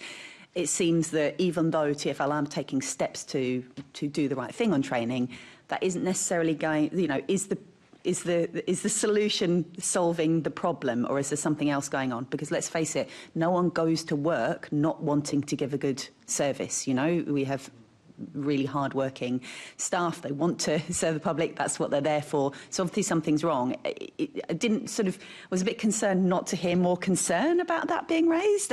So I just want to sort of throw back and see whether, you know, you've got any further comments on the idea that things might have actually got worse. Well, no, I was very concerned to hear what was said, and what we'll do is we'll listen to the audio or the transcript of it and find out a bit more about that. Trisha's right about the training that the senior managers have. We've all done it. We've all found it really powerful, and it does stay with you, that kind of their lived experience and how different it is to my own. But the one thing I was struck by was how excellent the staff were. They really, really cared. And really were committed to it. So that does jar with my own personal experience of seeing it, but I do think we do need to take it away and think about, is there more that we need to do, really? Because if we are, that cycle of learning that Lorna referred to, I think we need to think about, is there more we need to do, or is there something missing in that space that we need to address, really? So I did hear it and I was concerned, but I think we'll take it away and look at that, yeah. Thank you. Thanks very much. We'll have to move on now. I'm sure you would have comments, but we're going to have to move on. So, Assemblymember Turrell. Thank you, Chair. If I could start with addressing this first question to Seb, and it's about the staff assistance, this time not actually on the TfL network, but on the rail network, which I appreciate TfL isn't responsible for. But what I hear time and time again from disabled passengers is that there's a bit of a patchwork quilt across London, South Eastern being one that AMI Patch gets singled out as a particular offender because they don't have crew on trains that can assist. It's done, I believe, by you have to have a vehicle, you have to book, tell them you're going to be at a station at a certain time and they'll drive to you to be there. Through your role as Deputy Mayor, you obviously have convening powers and influence. Could you just detail to the committee some of the ways you use those powers to try and improve this on the services TfL aren't responsible for? Yeah, turn up and go is a really important aspect of travel on the network, and it was Alan Benson who sadly died, but he took me around the network to stress test the availability of support at the stations, and I was pleased at the time, and I hadn't arranged it obviously because I had no idea where he was going to take me on the network, pleased to see that the support was there at TfL service stations. I decided that we should travel on a non-TfL service to see what the experience there was like, and on that particular rail operator it was exemplary, and I was very, very impressed. But obviously the experience that people have on other rail operators, I won't name them, but clearly is less than exemplary, and that patchwork of service is part of the barriers that people face in terms of getting around, because of course if you can't switch seamlessly between provider, then you are not having an equitable public transport experience, irrespective of which authority is overseeing that. And so we do challenge the other train operating companies. We do believe that the service that we provide at TfL for a turn up and go service is the model that should be followed by other train operating companies. Appreciate that there are a number of restrictions on the services that they provide that we don't have. But yes, we do put pressure on them. We talk to central government as well to determine ways in which we can get a more consistent service. But it's also one of the reasons why we're looking at certain rail lines that TfL could operate themselves. Obviously, we need to see what the government is going to do with regards to the national rail network, but that is one area where we think that consistency is key. And yes, there's much more to do, and I don't want to suggest in any way, and appreciate when someone says the service is not as it should be. It's not for me to tell them that it is, but you know, we do recognise that as a rule we have a better level of provision that we aim for and strive for, and that consistency is something that the passenger needs. Thank you for that. And sticking with you, Seb, but this might also be relevant to Lorna, is obviously we now finally have the new 358 tram bus in service, albeit 18 months late. But 2 weeks ago, I met with the Deaf and Disabled People's Organisation, Bromley Experts by Experience. And at that meeting, I received numerous stories of from disabled people being told that they've been let on the 358 bus, but then the driver can't let them back off it, or in some cases the driver can't even let them on in the first place. And when I've raised this with TfL, I've had the response that's come back saying there's no driver recorded incidents of this happening. And so we've gone back to try and get exact dates that we can use. So my first question on this is, how proactive is TfL with monitoring that these accessibility functions are working when new models come into operation? Yeah, thanks. So very concerned to hear that, and it's not something that I was aware of, so I will go and look into that further. Thank you for raising it. But if there are any specific instances, it would definitely be very helpful for that. But in terms of the are we talking about the ramp here? Yeah. So the ramp has to be checked every day by the first driver who has that bus, so that actually means it will be checked multiple times a day, and it's also then on a strict service. There are rules around not being able to operate a bus without a working ramp, because, as I said earlier, we're very proud of the accessibility of the network, and we, TfL, engaged the FTA to go in and do independent audits of vehicles across all the bus operator sites as well. And that is all fed up back to us, and we engage with the operators on the results. So there's a huge amount of work around ensuring the ramps are operating. As I said, I wasn't aware of anything specific on this one, so I'll have to go away and look at it, and I can let you know if there is anything that has come up. But if there are any instances, I would really like to know about them, please. Thank you very much for that. I think in these cases, I believe what the users were telling me in this is actually a case that the driver is unsure on how to actually operate the ramp on the new buses, rather than the ramp itself not working. So following from that, with regard to, as I said, that the response I got originally was there's no drivers saying that this is an issue. Will TfL or do TfL conduct spot checks on the service to see if there's any issues like this becoming aware that aren't being reported? We have an entire network of mystery travellers, effectively, who go out and are looking at all aspects of the journey. So yes, we do a number of those audits, and I can check to see what the results are from the 358 recently. Although conscious that when you get down to route level, it's not as much of a large data set, obviously. We also will talk to Go Ahead, who are the operator of the 358, about the driver training that's been done for the new fleet, because that does sound like it's a familiarisation issue, which shouldn't really come up. So I'll take that further. Perfect, thank you for that. And then final question from me, and keeping on the theme of buses, we know with neurodiverse passengers that consistency is of course really important on this. Now, earlier this year, I made a request on behalf of the Shortlington Park Langley councillors in Bromley to have a bus stop renamed. That renaming was agreed, and the bus stop was subsequently renamed. The physical signs for the new bus stop went in September.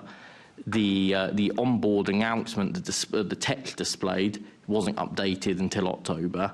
The apps didn't update until later in October, and here we are now in December, and the onboard announcement itself is still saying the old name of the bus stop. is this related to the TfL data hacking, not getting the technology to quite, and the IT issues from that not quite aligning, or is this a process that needs to be tightened up?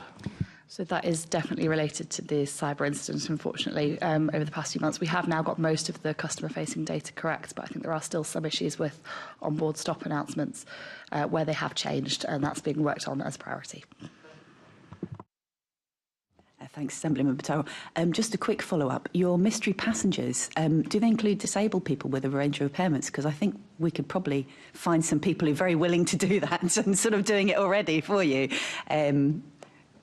I am fairly certain that they do. Can I confirm Yes, that and come back please. to you? But I'm Great. fairly certain that they do. Thanks. Would be great to hear that in follow-up. Assemblymember Gow. Yeah, so sticking with the feedback that we heard, particularly from our roundtable. I mean, I think Assemblymember Bakari mentioned it, but I just wanted to emphasise it. It was a blind lady with a dog who was being assisted through a station, stopped for some reason to do with her dog, and then suddenly found herself abandoned by the TfL staff member who'd been escorting her, which was obviously both bewildering and completely disorientating because she'd been led to a point that she wasn't quite then sure where she was. And she said she was then entirely reliant on members of the public who, thankfully, helped her out and went, OK, let me help you get to where you're going, which was out of the station. But, I mean, I'm sure you're going to tell me that's not the service you would expect and it would not be normal. But, examples like that, not quite as bad as that, but lots and lots of examples came forward. So I just wanted to emphasise that one in particular as being almost inexplicably bad.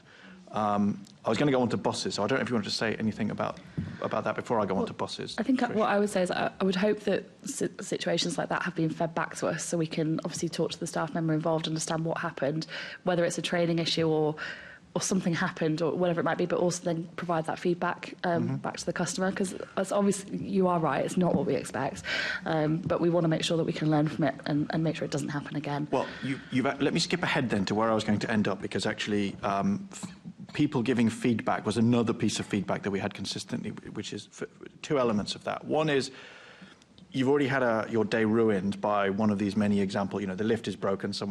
Being abandoned in the middle of a station, not knowing where you are, is a rare example. But there were numerous examples of things that went wrong that turned your day upside down. And now you've effectively got an admin task of tackling the TfL bureaucracy to make a complaint, which you can see why people just think, particularly because, and this is the point I'm coming to, the response that you get back, it was, sorry for the inconvenience.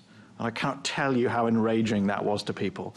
The point was, it's not an inconvenience. You've completely failed to provide the service that you've been paid to provide. You've fallen, not just slightly, but in some cases, wildly short of what would be a reasonable expectation. And it's not clear, I don't want to foreshadow what we might talk about in a moment when it comes to consultation, but there is a feeling that people just aren't listened to. And so just on your point about, you probably hear only a fraction of the incidents, because what we heard time and time again is that people just thought it's a fuss to do it. I can't be bothered with it on top of everything that's gone wrong already. And in the end, they're not really listening, and I'll just get another one of those stupid, sorry for the inconvenience emails. So on that point, is there a way that you could somehow make it easier for people to record those and possibly reword your emails, but at the very least make it less of an admin task to let you know about a problem, because I think that probably is a reason why there are things happening that you don't know about. I don't know whether that's who would like to pick that one up. I can take that away, actually. That's really interesting about the tone of responses, actually. I'm sure sorry for the inconvenience is well meant, but I can imagine if you get a lot of those... there was a sense of it downplaying the seriousness of what had happened. Yeah. So let me take that away and speak to the team about, is there a way of being more authentic, I suppose, in some ways, isn't it, really? This is not good enough, is it, really, rather than saying sorry for the inconvenience. Mm-hmm. And in terms of how we make it easier to register kind of feedback and complaints, that is something we're looking at again through TfL Go, really, about how you can use that system to give us real-time feedback. We do a lot through social media, so we're tracking a lot of people's comments on that. And we do respond in real time through those channels as well, really. So there is a lot of work on how we do that, and I think it's one of the actions in Equity in Motion, actually, but I'll double-check that. I believe it is, but as I say, I suppose I particularly want to emphasise it. And again, at the risk of stating the obvious, obviously if you're blind, then the TfL Go app is a tricky thing to use to provide feedback on the fact that your journey went badly wrong for reasons to do with your disability. So that's worth thinking about. So having raised that, I wanted to go back a step to buses and the sort of triple problem that I think it came up during that round table, and it's come up to me previously. In fact, one of the most heartbreaking conversations I had was in my constituency. I went to a special needs school. Some of those were primary school age children. And the three issues that come up on buses, number one is space, the battle of the space. You know, there's somebody's got a buggy, somebody's got shopping, you'd like to get on with your wheel, not like to, you are entitled to get on in your wheelchair, and it sort of becomes your problem to deal with the confrontation which is inevitably now going to occur about who gets to use the one space. And I know the new electric buses do have a double space, but even so, it's a problem. Secondly, was about the process of the ramp. We've heard about sometimes maybe bus drivers don't know how to use it. There was also a lot of uncertainty about what's the process that the driver's going to use. So if you're trying to get off, what's the stages that you're going to go through in terms of the doors opening or the doors closing or the ramp coming down or the ramp coming up or people going off and on. People gave examples where the door was opened, able-bodied people got off, then the doors closed again, then the ramp was deployed, then the doors were opened again. And in the meantime, they're wondering, am I going to be able to get off? Is the bus going to leave? And the lack of consistency in that process is obviously a problem.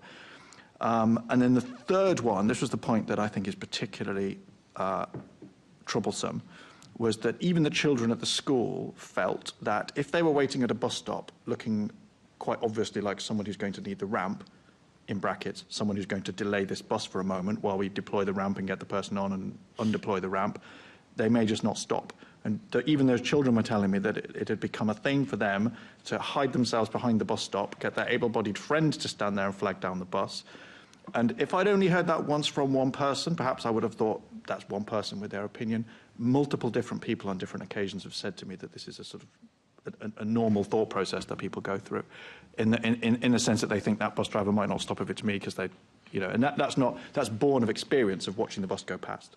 So those are my three concerns about buses: the battle of the space, inconsistent process with the ramp, and the sort of drive-by. So I don't know if those are things you're aware of or what you're doing about them. To an extent, yes, but the last one, the risk of not stopping, I mean, that's just hideous, isn't it? Going back to the feedback point, there's no inconvenience here, that's just dreadful. So, I mean, it would be very good to know what that route was, if you could tell me afterwards maybe, and then we can do some engagement with the operator and the drivers on that route, because that's just not... It seemed to be a general feeling. Okay. I mean... Not limited to one route. Yeah, the whole point I don't think of the it was bus one network is person to on stop one at route. If bus it had been stops, one person on one route, I think I perhaps would have thought about it differently. With the fact that different people on different routes, and I heard it here from people who are from North London, I heard it from that special school in Croydon. It seems to be a widespread feeling. Okay, I'll take that away. The space issue is an ongoing problem that we do find unfortunately occurs. So you are right that the newer buses have got larger wheelchair areas, which means you can easily fit in a wheelchair and a buggy, potentially even two, depending on the size, which is helpful. But I think what we've found with drivers is they become very conflict avoidant at times with the potential situation, and some of the reactions from members of the public are not ideal, but it isn't right that then becomes an issue for the wheelchair user to solve, if you see what I mean. So we have done an awful lot of training on this with drivers, and we've also issued process documents and things like that. It is clearly a feature of the current EDI course as well. So there's a huge piece of work ongoing with that, and it's something that we feature in terms of roadshows as well. So it's constant reinforcement, and then if we are ever alerted to an issue, we will obviously pick that up with the individual driver and make sure they're fully aware of what they need to do going forwards. So can I ask, what is the process and what is it that you're reinforcing? Because you're right, drivers rightly don't want to get into a conflict with members of the public, which they can see that this, I mean, there is a conflict there already waiting to happen, isn't there? The person on the bus, it's easy for them just to kind of, pretend they've got their headphones on and they're oblivious to the world. That's a strategy that people employ. And then there's the person in the wheelchair going, okay, it's all on me then. Yeah. So what is the process of what's supposed to happen? So the driver has some pre-recorded announcements that they can use, two of them. So the first one is sort of, you're polite, can you please make space? And the second one is a bit firmer, trying to encourage that. And then they obviously have the PA announcement that they can make a live announcement as well. we have the tricky debate, I suppose, of we encourage drivers to stay in their cabs where possible because it's for their own safety. But there are times when actually they do need to engage. But we can't ask a driver to leave their cab either. But if they feel safe to do so, they may open the door and engage with people on the bus. You're right about the headphones. There can also be, I suppose, some confusion over what is already in the space. So there are certain pushchairs, for example, that are also accessibility pushchairs and would meet the priority requirements for the space. But basically, the driver should go through those announcements, asking people to move, become more firm with that request.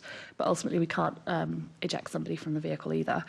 So if we can't make the space available and people won't move, then we will engage with the person wanting to board and tell them the next bus will be along. We'll also radio the control room to let them know that there's a wheelchair user waiting for that bus. But that's the process. In terms of what you mentioned about the doors, etc., so you can't deploy the ramp with the doors open, so you do have to have the doors closed.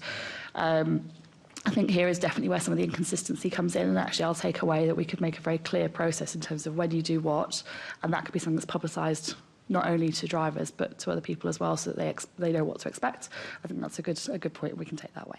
Great. Just in the space, so the new electric buses, they have physically much larger space. Is that a space for 2 wheelchairs, or is it still only a space for 1 wheelchair plus, let's say, somebody with suitcases or somebody with a pushchair? It's still a space for 1 wheelchair, one wheelchair user, because the way that you have the backrest behind you, it's a safety feature, basically. So it is still 1 wheelchair user.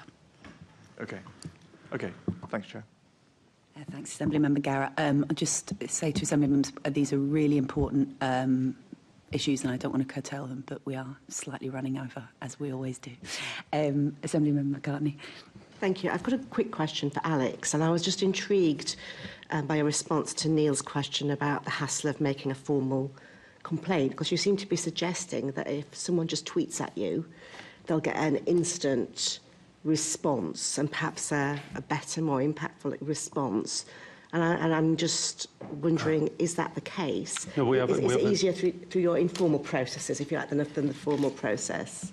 We have a social media team that is on call, and that monitors tweets and other kind of social media platforms to see messages coming through. And they've certainly heard about, in real time, people stuck in lifts, for example, and then actually kind of communicated back to the staff in that way. So it's not an absolute one. We can't pick up everything that people say on social media, but there is a team there available to deal with complaints in real time. And those complaints that come through social media, are they actually then formally recorded as if they did come through a formal system? Yeah. They are? Yeah. OK, thank you. Thank you. Assemblymember Prince. Yeah, just very quickly. One of the interesting points that was made at the round table was that there is a couple, to use that term loosely, who travel together in scooters. And of course, when it comes to the bus, they can't travel on the same bus. As you've said, you're thinking about making more space. Would it not be actually a good idea to allocate 2 wheelchair spaces? I know you've got the issue of having to back up, but you could easily put in a support in the middle of the 2 where the other wheelchair could back up to it and have access for 2 wheelchairs. You'd then get, when there wasn't a wheelchair on there, you'd get space for loads of buggies, and if you needed a wheelchair, you'd still have loads of space for a buggy, and if you had 2 wheelchairs, you'd get 2 wheelchairs on there. Is that something you would consider? So I think we're open to considering anything. I suppose the problematic area, we'd have to lose more seats, just from a space point of view. And by putting in an extra pillar, it wouldn't be just the space of 2 wheelchair users. It would have to be more than that, because you'd need the manoeuvrability into that space as well. So I think we can definitely look at it and see if there is a possibility of making that a better improvement for the travelling public, but I'm not quite sure of the feasibility. Yeah, it would only actually need to remove 1 pair of seats, 1 pair, the 1 block of seats. The only issue I would say on that is, would that affect the loading? Because I know that the buses are usually limited to around about 89 people, and that's to do with tonnage. Of course, that would enable people to be more comfortable if the bus was loaded, but might cause a Yes. loading issue. It absolutely could have that consequence. And from a weight point of view as well, so ramps are weight limited to, I think it's 320 kilos, which means some scooters are not actually able to use the bus network anyway. So if there were nobody on board, it might not affect, people would be more likely to be standing, obviously, but it might not affect that, but it may affect, if there were two on board, then how many other people could travel, for sure. So we'd have to have that looked at fully by the engineering teams. Yes, that would be great. So yes, yeah, if you can come back on to us, that would be fantastic. Assembly Member Mahfouz. Thanks, Chair. So before I ask this question, I want to preface it by saying that we did a guided tour on the network, actually, with some and found, well, I'd been out myself, and I picked up that the TfL staff that were actually better than the network rail as the other services in terms of support, but actually in terms of understanding the barriers to people with different disabilities. You talked about some of the training. Could you just tell us specifically about the support that, or understanding that TfL staff have around people with disabilities that are particularly not visible? We've raised that a couple of times already, but particularly ones that are not visible, and how the challenges that they're facing on London transport networks. Perhaps start with yourself, Trish. Yeah, absolutely. So as I mentioned, we do evolve the courses, but with the kind of rolling 2-yearly cycle, it's possible some individuals haven't had the training for the best part of 2 years. So it does feature inclusion of non-visible disabilities and how best to support people in those circumstances, acknowledging that it is tricky in some cases to establish what support the individual needs, but there's scenarios that are gone through and lots of different disabilities are gone through. So the content is there, but I guess it comes back to the point that Assembly Member Baker raised earlier about is that actually solving the problem given the feedback that is coming across. But absolutely, it's not just kind of visible disabilities that are covered across our training courses. I'd add as well, I think we have it's a badge or a lanyard for please offer me a seat, etc. as well. So it's another reason that you may not know why, but it just is a demonstration, and the driver can obviously get involved in helping, or a platform member of staff or whatever, in terms of making sure they do get a seat if that's something that they need. Chris, you talked about there the feedback from customers. What is the feedback that you're getting from customers as to sort of the top 2 or 3 issues that they want to see changed on the network to help them? I think it's different by different customers, so it's hard to, if you take it up too high, you kind of lose that granularity. I think the points that have been touched on earlier, I think around that consistency, so knowing that actually if you've had a certain level of support one journey, that you're going to be able to receive it on another occasion. I think one of the biggest issues for all of our customers is reliable services. I think we've heard that disruptions probably impact customers with additional needs more severely than the rest of the travelling public. So, of course, reliability and improving that is kind of key to what we need to focus on as an organisation. I'm trying to think of what number 3 would be at that generic level, but I definitely think that consistency and reliability points are hugely important for us. I think I'd probably add information as well. So when things do go wrong, making sure we are getting information out there in the right way that we talked about earlier as well, because people having control of their journeys is really important, and being able to make the right decisions. And something I did learn from my company journey in the summer was that actually, if you're going to have a bus curtail early, for example, you might be better getting off even before that, because the stop before is easier for you to cross the road or something like that there. So having that information, making sure we're getting it out early enough for people to make decisions that matter to them, I think it will be a key one. I'm glad you said that, Lorna, because I thought communication is definitely up there on that top 3. So, I mean, we heard from members of the round table, particularly this level of anxiety for people that needed to use the ramps on the buses, Lorna. So one of the things was that whether the bus driver had picked up that they were needing to get off at the bus stop. Obviously, sometimes the button's pressed by by somebody else on the bus and so on, and sometimes it's ignored. And it felt like a simple pre-recorded message that informed people that the ramp was going to be used at that bus stop. before the doors closed would help with that anxiety, so that the bus users would know actually those bus doors are going to close. They need to close before the ramp goes out, but they don't have to worry about ringing the bell 10 times and trying to scream to the driver to let them know that they do need to still get off at that stop. Is that something that you've considered? I think we can definitely take that away and work that up with the various advisory groups.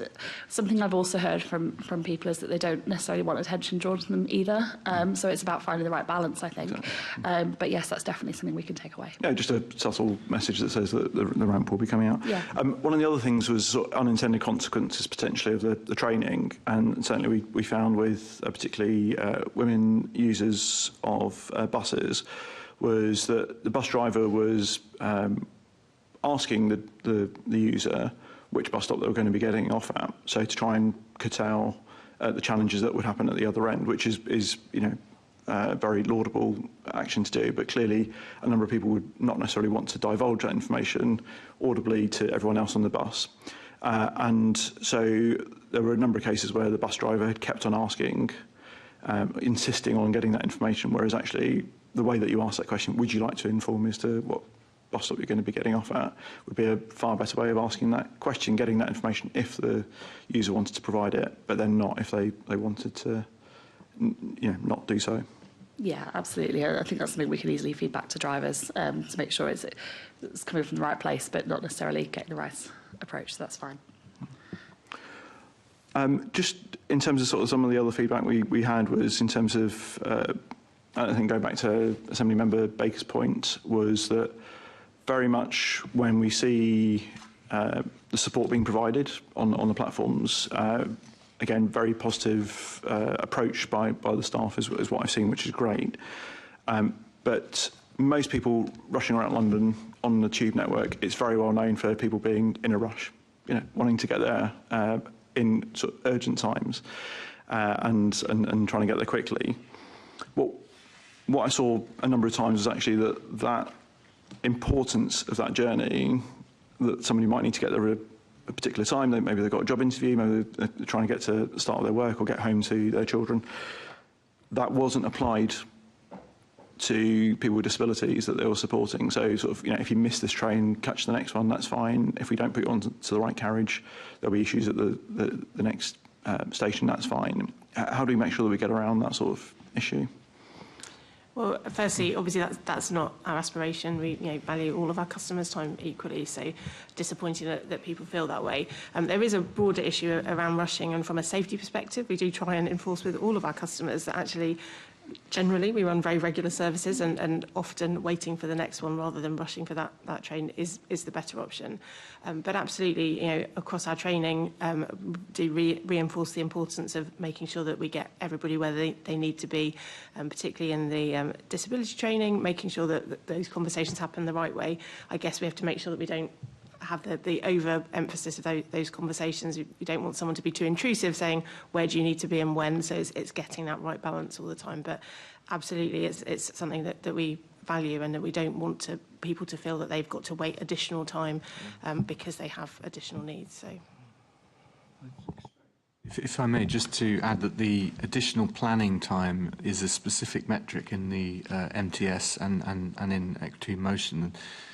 It is alongside measuring progress through things like surveys, you have specific metrics that we can then check progress against. So it is a very important point you raise, and notwithstanding the need to not rush, and I'm perhaps guilty of that myself sometimes, but you have to absolutely recognise, of course, someone who's disabled has as much right to be in a hurry and to be slightly late, as I often am, and require the service to meet their demands accordingly.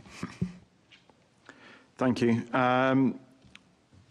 I think so. Assembly Member Garrett talked about some of the physical changes that need to occur, and obviously using that opportunity with procurement going forward to ensure that's built in. And I'm not sure we got necessarily the answer that I was expecting when you were asking that, Assembly Member Garrett. But what I picked up on the DLR is, for example, so the Tube network is great at having a help button on every single platform, which is fantastic. It's very clear in terms of the messaging, how to use it. It may not be always the most responsive. We've obviously had a number of cases where people have been waiting for a very long time for that help to come, but it's clear. On the DLR, there is a green button, which you would think would be encouraging to use in the same way, but it's actually called an emergency button. And a simple change to the design of that would make it more clear that actually that is something that people with disabilities or who are deaf are able to use to seek that support. Is that something that you're planning to roll out? So the help points and indeed some of the emergency points on the DLR platforms are something we have spent some time looking at over the past few years. Feedback from customers was that they're not as easy to find as the ones on LU platforms. So we have been doing some work to try and make them more visible and try and have that alignment, as you say, in terms of what does each of the buttons mean. So there is continued work in that space, but I'd have to come back to you on the timescales on that. But just quickly on that point. Sorry, Assemblymember Prince, I haven't brought you in. Oh, just on that point, very quickly, 2 seconds. I'd have asked the question in the time we're arguing over it. Assemblymember Prince. So just very quickly then, just how do you make sure that you get an assessment of you talked about the training, we've talked about, and certainly the feeling around the round table, I've got to say, was a very real frustration, very real anger by a number of people, and I appreciate that you are doing your level best to make sure that the training is provided for frontline staff, for managers and supervisors, and throughout the organisations. How do you measure, how do you assess that that is having the impact that you want it to? I think in aggregate terms, I think the way we measure it is through our care metric, because does TfL care about its customers, and we measure that every period. But what we also do in the reports to CSOP, our board, the panel, we look at customers, is we disaggregate the data by gender, by ethnicity, but also disability.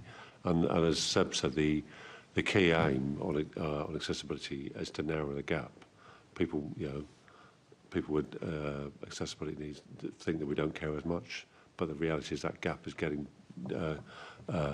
shorter, or smaller rather, for with able-bodied people. So I think that's, for me, is the kind of key metric really to make sure that we are closing the gap as much as we can in that space really. And as I say, we report that every 6 months, and if there are activities that we need to do to improve that, that's what we'll do.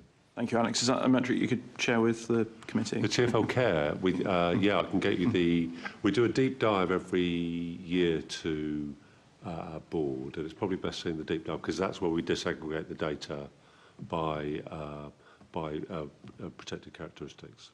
So we can get you that, yeah. Thank you. And then just very quickly, you talk about care and talked about Assemblymember Garrett, obviously, in terms of underreporting. So just the question of sort of collecting feedback from customers when they're complaining. So whether there was a tool to sort of just ask for callback, so you don't feel like you have to write everything down, but you can actually have a phone call with a customer service operator who actually then can express that authenticity that you referred to, Alex, and properly listen to the actual challenges that the customer had at the time. Well, we do have a contact centre over at Stratford, and they're on the phone all the time in terms of the specific customer complaints. And I think there are modally specific ones as well, really. But I need to check whether there is a kind of callback option in terms of registering a complaint, actually. I'm not sure there is, but I will check. Thank you very much. Thank you.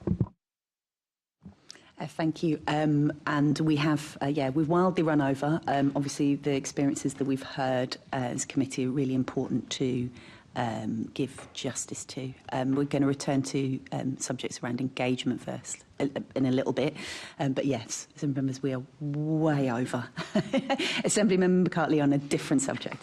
Thank you. I want to ask about the data that TfL collects, because obviously this investigation is about planning the transport network, and it seems to me you can only do that if the quality of data you collect is good. So I think my questions are probably to Seb and Alex, but if you need to come in, please come in. So Equity in Motion states that currently the data TfL analyses is only used in limited areas and is not collated consistently. Does TfL collect sufficient data of their journeys and whether the current transport infrastructure actually supports the needs of Londoners? I hear the word data and I think, my God, Alex, you're going to have a much greater understanding of this. But I mean, I think there are some very real limitations on the data that TfL has, and perhaps Alex, you can talk a bit more about this. But I think it's very easy to get journey data, obviously, because you can get and we have ridership figures and where people touch in and touch out. And you can do that not just on Oyster, but also obviously on the same device, therefore you've got relatively good data. But drilling down onto the type of journey and the type of passenger, that's where the work is being focused, as I understand it. I think the key source of data we have for that analysis of journey purpose is through the London Travel Demand Survey, the LTDS survey, and we've been running that for a couple of decades now, and it's a survey of 8,000 households, around 16,000 people, and that is really the richest data source we've got, particularly in terms of journey purpose. And we report we use that survey to write a whole series of reports, and indeed I was at the board last week with the annual Travel in London update, giving an analysis on demand trends, but also disaggregating that where we can by day of week, by time, by purpose as well, actually. So that's our richest form of data, I think, really. And what we also can do, and we do, is disaggregate that by protected characteristics as well, really. So if you look at the report we did in December last year, it had a lot more data on how travel demand levels vary by gender, by ethnicity, by disability as well, really. So there's a lot there in that historical data source, and I think the key thing about the LTDS is it gives you the ability to look at very long-term trends. Often we look at data in a period or a week or a quarter, and it's quite difficult to sometimes understand where does it fit in the kind of broader picture about how London is changing. The LTDS is our best source of information to help us in that space, I think, really. Okay, because at one of our previous hearings, we heard from some experts who were looking at the data that TfL collected, and for example, Dr. Liz Hind told the committee that there's a lack of understanding about journeys made by women. So, for example, you've talked about protected characteristics, but she stated, and I quote, that very little of the data is presented in a sex disaggregated way, so it's not useful to try and understand the difference between men's and women's travel patterns. There's some sex disaggregated data about mode of transport, which is why we know about women's reliance on buses, for example, but there are huge sections of reports where we do not have sex disaggregated data at all, including the reasons for travel. Are you planning to do more about this in the future? Well, we're always open to look at how we can improve our data collection and analysis and look at particularly different travel trends, particularly about gender or ethnicity or disability. We did publish a very detailed report in December 2023 on that very issue. So what I'll do after this, I'll go back and look at that again and see if there are areas where we can improve in that space. The other side is on the periodic reporting we do on care.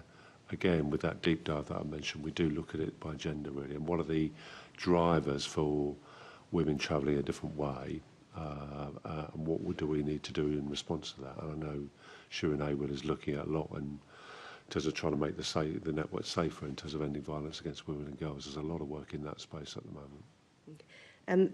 The other thing is, in the travel demand survey, TfL categorises travel purposes under commuting, shopping, leisure and other. But we also heard that that category other is actually as big as the commuting journey, and yet there's no further detail about what that other contained. So actually, for example, as far as women are concerned, you don't know whether they're travelling with young children, you don't know whether they're making a care journey, which they would have then much different patterns. And so it seems that you can't actually get really to the bottom of why a lot of these, and one of your biggest categories of travel, what it actually consists of. Could you look, one of the recommendations was that in your travel survey, you actually put some extra questions on to further understand that. Would you be open to looking at some extra questions going into to try and really gather what that other is? I suspect it's categorised as other because it's about the statistical reliability of it, really. But if you're certainly doing an analysis by gender, half of your respondents are going to be female to that. So you should be able to disaggregate the other. I think it's sometimes more difficult when the sample sizes are a lot smaller, and that's why it's aggregated together, other as a large block. But let me take that away, and I will look at the 2023 report and look at how we disaggregated that. But given the sample size, I would expect certainly on gender, you should be able to break down the other into component parts. Yeah. But I will look at that. But I think it's also looking at the quality of what some of that other is, why people are travelling. Is it, for example, for a care journey? Who are they taking with them? And so forth, which would impact.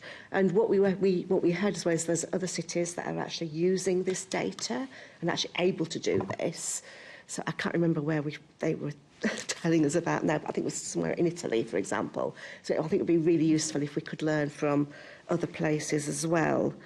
The other thing I was going to ask about, do you capture, and one of the things we heard was that quite often travel costs, whether that's through private vehicle because people aren't able to afford public transport or it's not available, or the cost of public transport might push people into poverty.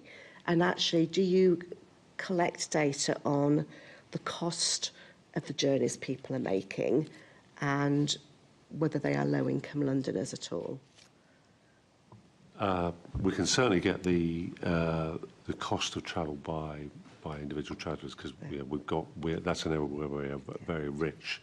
Correlating that with their individual income is very difficult. We've done some analysis about travel trends in areas of deprivation because I think that's a good way of kind of getting a better understanding about what's happening there.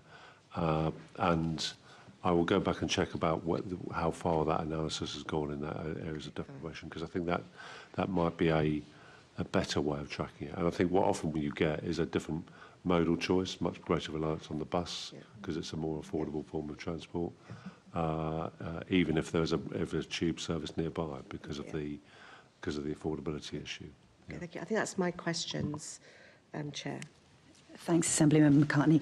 I'm just going to follow up briefly on that subject. I have to say I'm a little bit concerned at the lack of seriousness that the fact that the data TfL collects, although there has been some moves to make it more representative, it's really not. And that is acknowledged in Equity in Motion. And my view is that Equity in Motion, while it is very good in some areas, in general it talks about things that TfL were already going to do and hasn't actually looked at the data and gone, well, actually, maybe we need to do something differently. And of course, that's the challenge of inclusion, going, oh, hold on a minute, there are voices, there are experiences that we're not taking into account, and therefore we might have to actually change the way we're doing it. So, TfL have acknowledged there's lots of work needed to be done there. The moment that certainly this all sort of clicked into place with me, and I've talked about this umpteen times to many people, was when talking about the changes in bus services in summer 2022, and having multiple conversations where I was representing Londoners who were saying, well, I take the bus to do certain things, older people, younger people, women, care journeys, and that they weren't being accurately or sort of given enough priority in then the decisions that were being made to, at that time, cut bus services. And a lot of those at the time were then rolled back, although we continue to see cuts in bus services, which disproportionately affect women, younger, older Londoners, disabled people. So I wondered whether I just feel a little bit of complacency about it, that has TfL considered, and actually Seb as a Deputy Mayor, that if you collect better data on what reasons people are using the transport network, that you might actually have to make some changes in what services you provide. Are TfL and, Seb, are you open to that? Because otherwise it feels like Equity in Motion is a bit of a surface exercise. Yeah, certainly on the last point, I want to reassure members that it's absolutely not. And in terms of the level of engagement, the work that's gone into creation of Equity in Motion, it's very much about ensuring that as many voices as possible have been involved in the drawing up of that. To answer your question, yes, there are frequent challenges on whether the quality and quantity of the data that is collected is sufficient. And you're absolutely right that the data is there to inform the decisions that are made at a strategic level, but also at an individual level. If you look at bus routes, for example, obviously each and every change has to go through a quality impact assessment. And that is a key part of the process that we follow in City Hall very carefully indeed. Just on the wider point of data, so the sample, I think it's useful to have a sense of the sample sizes that we're talking about when it comes to customer satisfaction and journey surveys. So there's some 18,000 every year, and that is able to be disaggregated amongst different groups: gender, age, ethnicity, disability, social grade, etc. That is a reasonable sample size, but obviously when you compare it to the total number of journeys across the TfL network, it is a very small proportion. And I think the challenge really is to ensure that we have, well, first of all, ensure that the 18,000 is representative of the wider, much wider number of journeys, and already TfL has identified a number of limitations within that sample size. For example, it is taken amongst residents of London rather than visitors, so there's an obvious gap already. But that is the key challenge that TfL is addressing, and certainly we put pressure on TfL to address it. But you're right, without ensuring the quality of the data, you won't be able to make progress on Equity in Motion, but Equity in Motion is specifically in part about addressing that gap. Thanks. Anyone else? Assembly Member Russell. Thank you, Chair. So just continuing about data and looking at how data factors into decisions that Transport for London makes when planning its services. At what stage in TfL's decisions around planning services are accessibility and inclusion issues considered? For example, are the needs of different users considered at the design stage? Well, I think you'd pick that up through the EQIA process, which is what you do before you consult. To be honest, you would do it, and then you review that once you've got the consultation findings. So you mean EQIA, to retrofit accessibility to, if the EQIA process picks up a problem with accessibility, then you've got to redo the plan to kind of retrofit the accessibility piece. Or I'm just sort of wondering, you know, what we've been hearing from the disabled people that we've been hearing from in this piece of scrutiny is the real importance of co-production, of kind of baking in the voices of disabled passengers and the very varied and different needs that they have into the design processes. So it's slightly worrying to hear that it's being picked up at the EQIA stage just before it goes to consultation rather than a bit earlier in the process. Well, I think that there's 2 points. There's an EQIA process which is comprehensive, and it's where we look at it before the consultation. We also review it after the consultation before you do a decision, and that's a comprehensive analysis of all the protected characteristics and understanding their impact. So a big issue on the bus service changes is interchange. And are you creating obstacles to people or create hindrances to people using the network by a reconfiguration of the network? And that's a big part of the assessment and our decision-making process. And so before we would recommend a change, we would go back and review the EQIA. The other thing we would do in terms of before you go out to consultation is do a lot of pre-consultation on the measures, and that's certainly what we're doing. For example, we will shortly consult on Superloop next year. We're in a pre-consultation phase, understanding people's issues and local authorities' issues and groups' issues before we even consult, really. So I think there is a process to go through, which is dominated by the EQIA, but I think it's enriched by the stakeholder consultation and engagement we've got before, during and after, actually, as well, actually. So I think there's a lot of work in that space. We're not perfect, but there's certainly an endeavour to reach out to Londoners as best we can in the whole process. Seb, did you want to add something? Yeah, thank you. It's just to highlight in Equity in Motion the establishment of the Inclusive Design Centre for Excellence, which is the body within TfL that will be set up specifically to ensure that at the very start of any design and every design process that co-design is embedded, to recognise the ways in which people are excluded by design and highlight the opportunities to create solutions to those embedded design barriers, to acknowledge the bias that takes place in the planning process, and also to take a holistic approach encompassing the physical, emotional and communication needs of different groups. So that commitment, and that is a core action within Equity in Motion that is designed absolutely, as you say, to ensure that this process starts from the very beginning, notwithstanding the work that's already being done. This is to ensure that it's embedded across the organisation. Okay.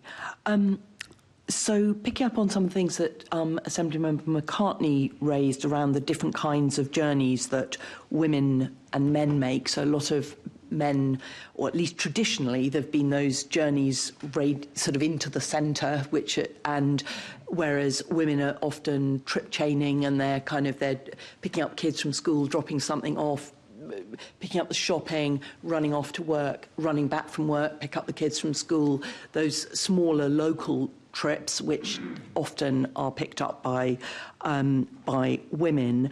So what consideration is given to accessibility and inclusion in budget decisions? For example, are the transport modes and journeys that are most used by women or low-income Londoners considered during the budget setting process?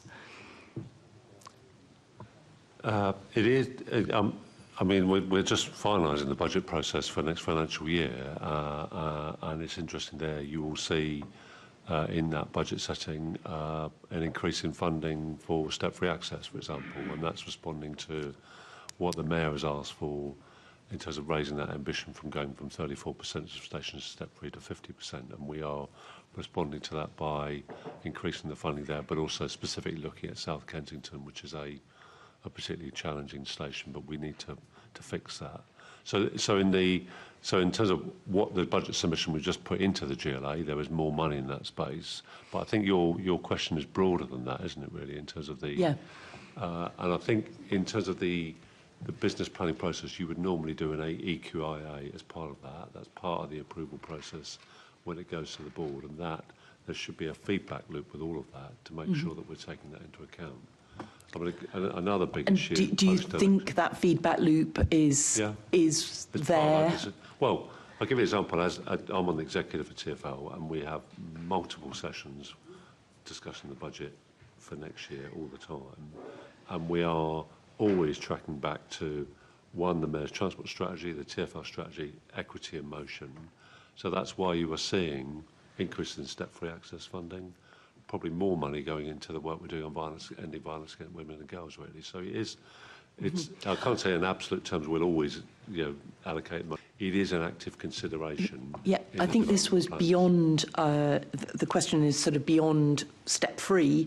This is about the journeys for low-income Londoners, which, tend to be outer London. There's fewer buses, there's fewer transport options generally, and are we making sure that that all Londoners, and particularly low-income Londoners who are maybe travelling at night, at times of day when there's fewer services, is that being factored into the budgeting process? Yeah, absolutely. And I'll give an example. The Mayor has a big decision to make very soon on fares, and I know for sure that the affordability of the fares offer is a big issue for him in making that decision. Low-income Londoners are very dependent on the bus network, and you'll see the extensiveness of the network is 96% within 400 metres of the bus stop, 97, sorry, and how we protect and enhance the bus network is a big part of our business planning conversations every year. The Superloop and how impactful that's been in terms of increasing ridership, and we are starting the work looking at how we enhance the bus service for next financial year as well. Thank you. So we also heard research from or evidence from Gideon Salutin from the Social Research Foundation, who suggested to us that the cost-benefit analysis that's often used to evaluate projects can disregard the socio-economic impact of decisions. So I suppose, A, what's your response to that? And B, what consideration is given to the socio-economic objectives in how TfL plans its services? I think it's a fair challenge about the cost-benefit analysis. I think it's too focused on travel time savings. That's the way it's structured. And it underestimates some of the kind of broader impacts in terms of economic growth, housing delivery, things like that, environmental benefits, but also socio-economic benefits. So I think if you look at the kind of core cost-benefit analysis on transport impacts, it's dominated by journey time savings. And that's an important lens to look at through, but it's certainly not the only one. So that's why we do, and we will continue to look at a broader range of metrics rather than just the cost benefit. The BCR scheme is important. It is not the only measure in terms of how we make decisions going forward. Absolutely not, really, because I think we need to think about a broader range of interventions, as I say, on growth, on climate change, decarbonisation. So that's why the business planning process looks at the whole suite of metrics rather than we'll just go for the ones with a high PCR, because that's just too narrow an assessment, really. Thank you. And then just finally, Transport for All have recently produced a report, Accessible Public Transport Access Levels, where they've taken the planning PTALs and said that actually there's 3 things that need to be thought about that would make PTALs more inclusive of disabled people, and that is for overcrowding, the availability of step-free and the availability of toilets to be included within PTALs. And their report shows how the accessibility of particular areas of London shifts massively when you put in those factors. And obviously overcrowding in a station is something that can hugely impact, particularly someone who's blind, or anyone who's neurodiverse. It can have a huge impact on someone's experience of accessing our transport system. So are you aware of the Transport for All report? And are you kind of having a look at what they've had to say? I'm aware of the report. I've read it. I think it's excellent. I think it's a really impressive piece of work, actually. And I think what we need to do is to think how we embed some of their thinking and advice, particularly in where we look at the next London plan. Because the PTAL measure, accessibility to the public transport, is really important and powerful in terms of how we shape development around the city. But I think the report really highlights that we need to think about a broader range of metrics to help in that work, really. So the spatial planning team, which sits in my area, very much welcomes that report, and they are looking at a variant to that metric to try and pick up other issues. I haven't got a conclusion on that, but I certainly think the report was excellent. I read it, and it just threw up a lot of issues that I think we need to look at, and we are looking at.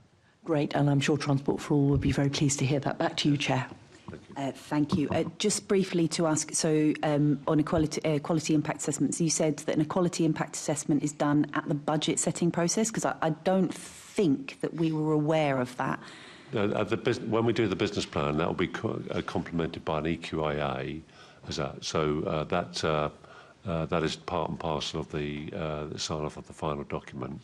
But what I say is that in the setting the budget, we start setting the budget for next financial year, usually around the summer, and so it's a kind of constant iteration. And looking at kind of priorities, mayoral priorities, but also looking at how we are on track or not on track for a series of objectives, including where we are in equity in motion. Yeah, no, absolutely, understand that, but because an equality impact assessment is quite flawed in terms of, as Assemblymember Russell has said, it ends up mitigating, and if the money isn't allocated in the modes or the ways equally across the way different people, Londoners use transport, then you're sort of stuffed. For instance, you're talking about spending money on violence against women and girls' personal safety on transport network.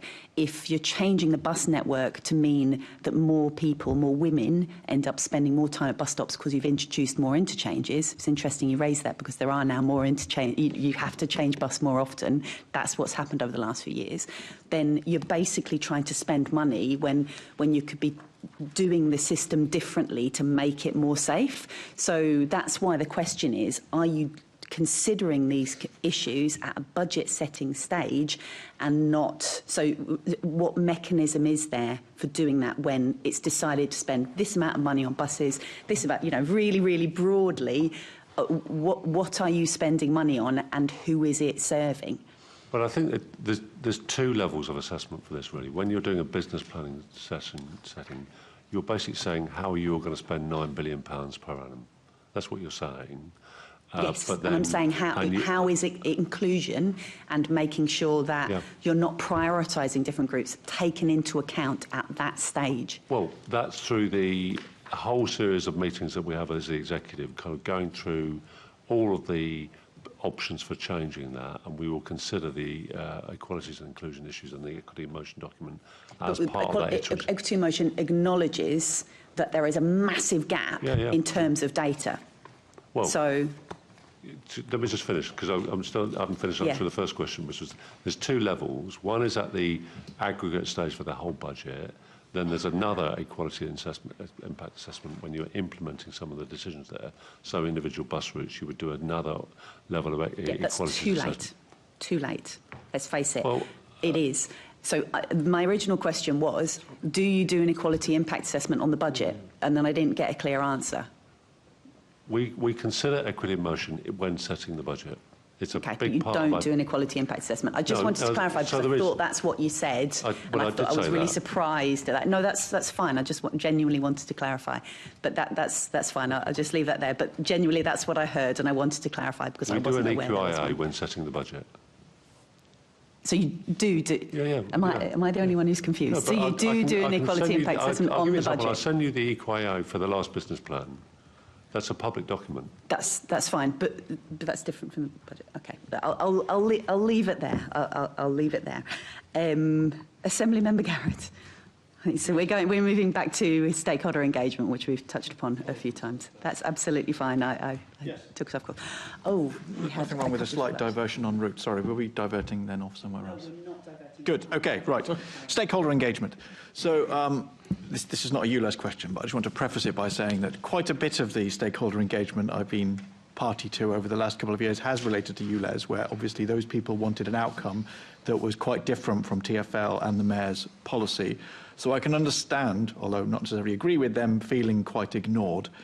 What was a real surprise to me, and this is what my question's really about, was that when I spoke a couple of weeks ago to when I listened to a whole lot of disabled people, they actually gave a very similar story of TfL politely nodding along and listening, going, yes, and then doing completely the opposite thing on a number of issues. And the feeling was that, it was either a tick box exercise, it was something that was, a piece of legal compliance that had to be done and was being done and had no noticeable impact on policy, or else people were just being politely listened to and, then thanks very much for your time.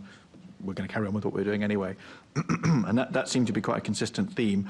And the other consistent theme related to that was the idea about co-creation, co-production, actually getting people involved early on in the process so they can point out things that are obvious to people who use wheelchairs, for example, or who are deaf, but might not be obvious to everybody else. So, conscious of time, if I could ask you not to spend too much time telling me I'm wrong about you not listening, but I will say that comes across a lot. But what are you doing in terms of really making sure that you listen to people early enough in the process that the die isn't already cast? Yeah, sure. No, it's a fair challenge. And I think, obviously, whenever you have a process of stakeholder engagement, I'm talking generally here, this isn't just TfL, but where there's a difference of view and opinion, it's always important to distinguish between feeling not listened to and having your opinion taken on board and your concerns addressed. Just on, in terms of stakeholder engagement that TfL does, obviously we've talked about some of the different groups, Independent Disability Advisory Group being one.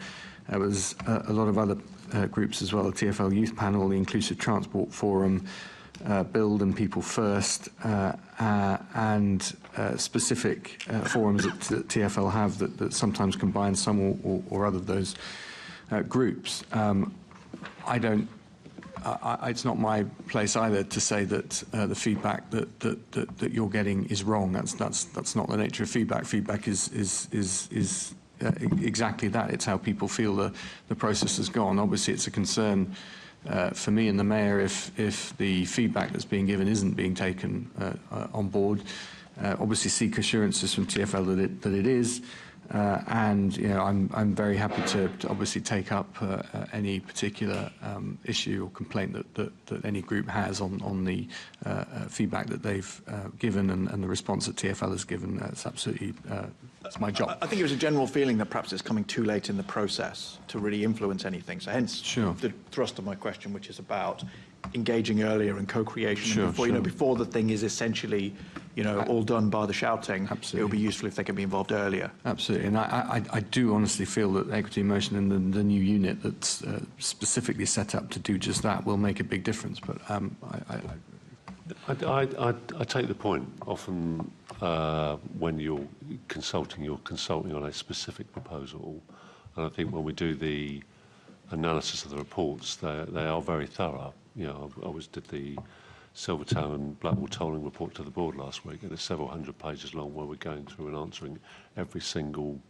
point that is made there in a public document. But I do also take the point that the activity before the consultation is very valuable, and that kind of pre-consultation activity when there's more opportunity to kind of shape the questions that are being asked or the proposal, I think that is really important, and we do attempt to do that through what we do with the boroughs, what we do with IDAG, what we do with the youth panel. So I think there is certainly a keenness to engage well before the formal consultation as well as at the formal consultation. Is that something that's improved? I mean, just as an example, not to go back to the old ground, but the point that I was making earlier about the rolling stock. I mean, the new Bakerloo Line's rolling stock, as and when it eventually arrives, it's probably 60 years from now, the end of that working life of that new rolling stock. It probably is. It'll be 10 years before it's on the track, and it'll probably be on the track for 40 or 50 years. So if the kind of the thing we were talking about earlier about making sure that the really good information systems aren't in place now, that's essentially an entire lifetime before that could be addressed again.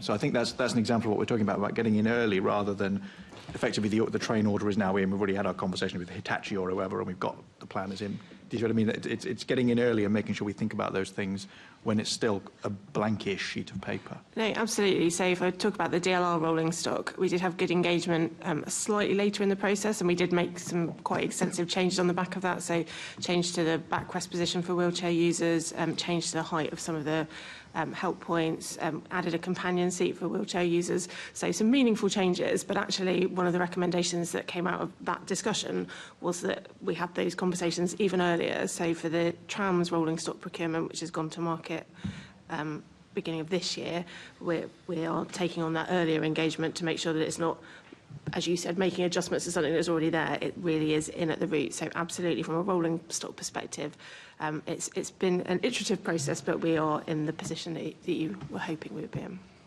Okay, I don't want to labour the point because I'm conscious of time, but I just want to underline the fact that that was a very consistent theme that came through in our feedback. We'll check the position on the Bakerloo, because they should follow the same design as the PIC trains. But I'll double check whether there was IDAG involvement for PIC, but also what's planned for Bakerloo, and we can come back to you. Thank you. Okay, I mean, I only pick on Bakerloo just because I know that, you know, they are due for replacement, and when they are replaced, it'll be, if we follow the same pattern, 60 years before they're replaced again. Well, we would all hope it, but we can look at the... Anyway, I'm delaying. Thank you very much, Chair. Thanks, Assemblymember Garrett. We are running over, so we're going to ask a couple of questions in writing about engagement, because we have covered it sort of a bit earlier on. So please do stand ready to get those. But Assemblymember Bakari, did you want to? Yeah, I'll do a very quick question, because on stakeholders, very quickly, you've got an independent disability advisory group, TfL Youth Panel, Inclusive Transport Forum, and British Institution for Learning and Disabilities. Will you then, considering all the conversations we've just had, is there a possibility of making sure that women, older Londoners and lower income households are also part of this advisory panel, or are they already involved in the intersectionality approach that you need to have? Short answer is I don't know, but I will find out and we'll come back to you. Yeah, I would have thought they should be, but I'll double check that. Yeah. Okay, great. I'll leave it there then. Thanks, Assemblymember Bakari. Much appreciated. Assemblymember Prince. Thank you, Chair. Good afternoon, actually. This one's to start with Seb, but you know, feel free to join in at TfL. In Equity in Motion, TfL set out an action to continue to engage with stakeholders to review and assess how we manage inclusion conflicts in streetscape design schemes. So this includes bus infrastructure conflicts such as bus bypasses or floating bus stops, as some people know them. Can you provide an update on the progress TfL has made on this action? Yes, thank you. It's you talk about streetscape. I think it's important to talk about some aspects that we don't talk enough about, and the pedestrian and wheelchair user experience is probably one of those areas that doesn't get a lot of focus that it should.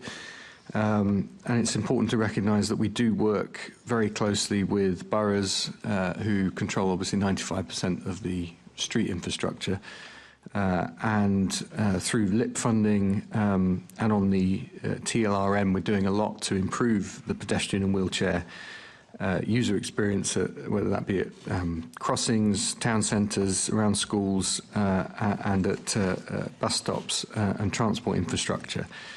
And it's also, of course, important to recognise the work that we've done to increase the rates of cycling as well across the city, particularly from underrepresented groups. As a key sustainable transport option, cycling is up 25%, and that's in no small part through the delivery of some 400 kilometres of cycleways, one of the biggest networks, certainly in Europe. And this network is key in providing a safe, segregated infrastructure that brings more people who previously felt alienated from the cycle network into the ability to improve their health, improve their air quality, and of course reduce congestion. We know the corresponding benefits that they bring. With regards to bus stop bypasses, They are an established tool to protect cyclists from motorised traffic. That's not just the case here, it's the case internationally as well, where they've been a feature of design of many cities' cycle networks for some time. Last year alone, 8 people were killed and 933 seriously injured while cycling in London, and the majority of these incidents were the result of interaction with a motorised vehicle. And that's why it's obviously so important that we have an infrastructure in place to protect as much as possible, including, of course, cyclists who are disabled from motorised traffic, and including buses. Obviously recognise the concerns that have been expressed by some groups around the design of bus stop bypasses, which is why the Mayor has asked TfL to carry out the review to understand the data behind it in the first instance, so that we understand how many people have been injured at bus stop bypasses and obviously the level of danger that they present to pedestrians. That was published in May. It showed that the risk of pedestrians being injured is very low. There were 5 pedestrian casualties involving cyclists and 1 involving an e-scooter rider on bus stop bypasses over a 3-year period. However, the review did identify that some bus stop bypasses are not in line with the best practice guidance that we published in 2018, that some cyclists do not stop when required to at bus stop bypass zebra crossings, and clearly this behaviour needs addressing. We do have a clear set of next steps around a number of focus areas that have emerged following engagement with stakeholders. We are working to improve the information for bus customers, developing a campaign around cyclist behaviour, and we're also working with Active Travel England and stakeholder to look at how design guidance can be enhanced to improve the experience of using bus stop bypasses. Thank you. I mean, it's all wonderful theory, but the reality is, I mean, we have here a gentleman in the audience whose travel is now very much impaired because he can't use the bus stop that's nearest to him because it's a floating bus stop. And anyone with impaired or no sight just cannot use a floating bus stop. It's just far too dangerous for them. And I suspect the reason why the injury levels are going down in that respect is because people are just not using them. And it's bad enough if you're disabled trying to use the transport service with its limited service to those people without you then putting barriers up for disabled people to use their nearest bus stop. So I see no benefits of the floating bus stops. In regards to injuries, we know that buses are injuring as many people today as they did when the Mayor came into power 9 years ago. I don't see what you're doing to help those with disability, and just focusing on one small minority of road users, i.e. push bikers, is the wrong priority, I would say, because they are able to circumnavigate a bus. A person without sight is not able to negotiate a floating bus stop. Well, I'm sorry, I'm going to have to challenge some of the assertions there. So, in terms of a small minority, yes, it's a minority of people who cycle, but it's a significantly increased number. So some, I've forgotten whether this is a week or a day, but it's 1.3 million trips a day. 1.3, thank you. 1.3 million journeys are undertaken by bike every day. So this is not an insubstantial number of people. And I can only repeat the fact that 9 people were killed and 933 were injured. This is unacceptable. We have a Vision Zero target of 0 deaths and injuries on our roads and transport network by 2041. And the only way to work towards that is by providing proper segregated cycle infrastructure, which the data is very clear, has shown has led to an increase in the number of people cycling, which is a good thing for our city in terms of public health, air quality and congestion. In terms of bus passengers, the vast majority of people using the bus stop as you can see by bus patronage figures, it's not having an impact on the vast majority of users. Clearly, there is a data point here which we looked at when conducting the review to determine the impact. That has shown a very low risk. But the bigger issue here is one of perception. And there is obviously a problem faced by people predominantly who are blind or partially sighted when it comes to bus stop bypasses. And that's what we are focusing on. We're working with groups who represent blind and partially sighted people in order to develop the best design standards that we can. But I have to say, the idea that it is universally felt amongst those groups that bus stop bypasses are a problem is not the case. Yes, of course, it has been identified clearly time and time again by many of those groups that there is a problem with bus stop bypasses. I'm not here to tell you that that isn't the case, but it's not fair to say that every blind or partially sighted person believes that bus stop bypasses are by themselves a problem. We are working with those groups to determine what the best practice can be in developing the best possible design that works for the greatest number of people. Yes, go on, Alex, please. One more point, and it links back to the previous set of questions on consultation, really. And it's we are going to do a review with working with DFT and Active Travel England on the design guidelines for bus stop bypasses. Before we commission that review, we will consult with relevant stakeholder groups to make sure that they're comfortable with the scope of that review and the commission we're about to do. So I think it goes back to your previous point about the importance of pre-consultation and engagement with that. That is precisely what we're doing with this review, because we get that people have got very strong opinions for and against it, and we want to make sure that we don't commission some work and then people say, well, actually, you asked the wrong questions. We are checking to make sure we're asking the right questions and dealing with the issues before we commission a review. So that's the work that's underway now, when we aim to commission something, I think in the spring, actually, we're looking at. But I think that, for me, goes back to your previous point about the importance about shaping work before you actually formally commission it, and that's precisely what we're doing here. I've just got one question for you, Seb. How does a blind person or partially sighted person tell there's a push bike coming along?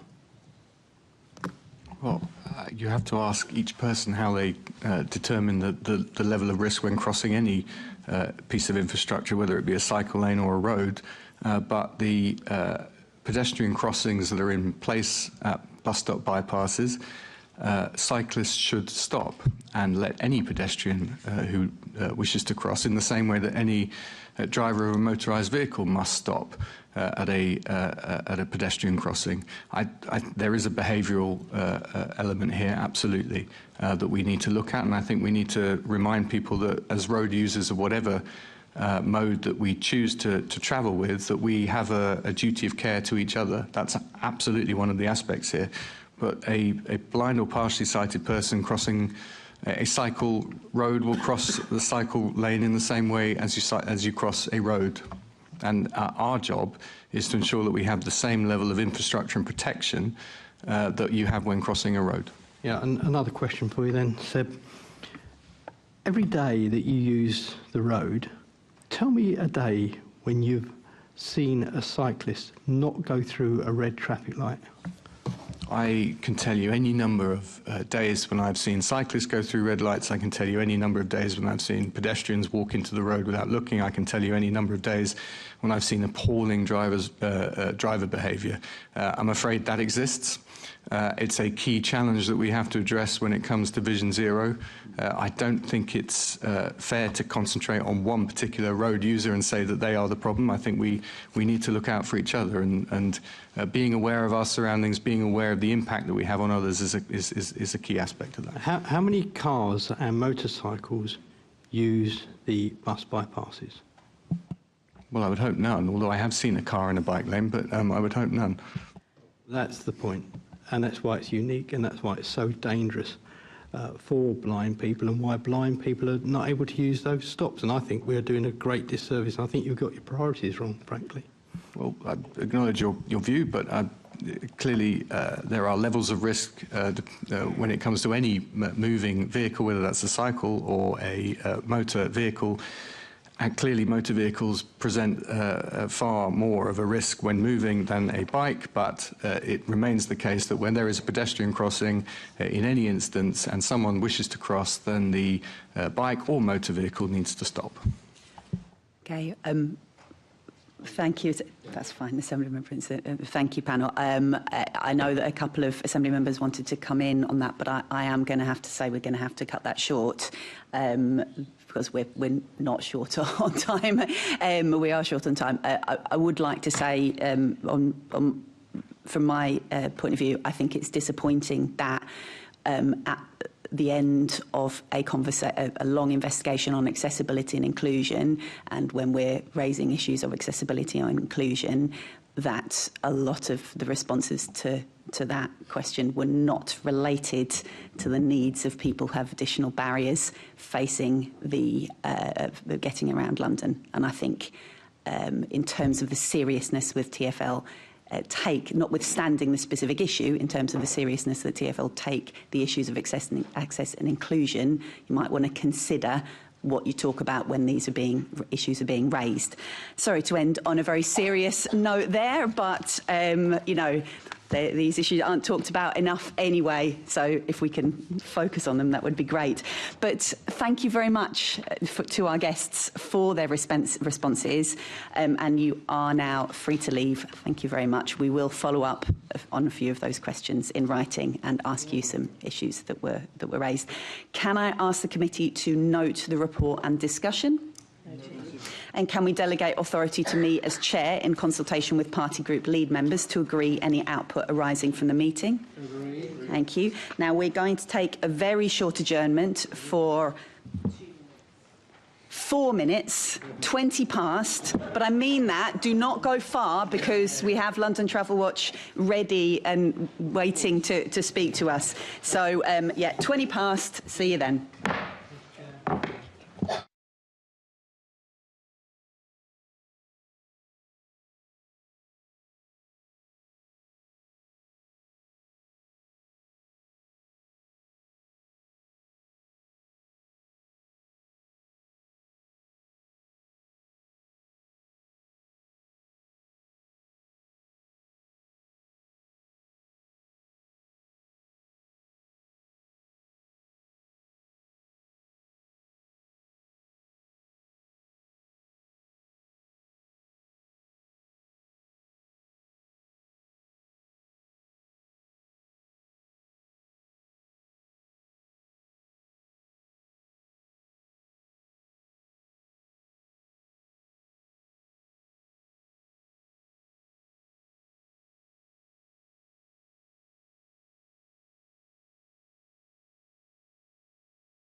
Welcome back to today's Transport Committee meeting, and we now move on to a question and answer session on London Travel Watch's business plan for 2025-26. Welcome, London Travel Watch. Thank you for being patient with us. I'd like to welcome our guest, Tricia Hayes, Chair, London Travel Watch, and Michael Roberts, Chief Executive, London Travel Watch. And I've got the first question, and then we'll hand over to a number of Assembly members to ask theirs. So, both of you, I suppose. I'm sure you will act as a double act. London Travel Watch's business plan sets out its key achievements in the last year. Can you expand on these and outline what you think has, Travel Watch's key achievement has been?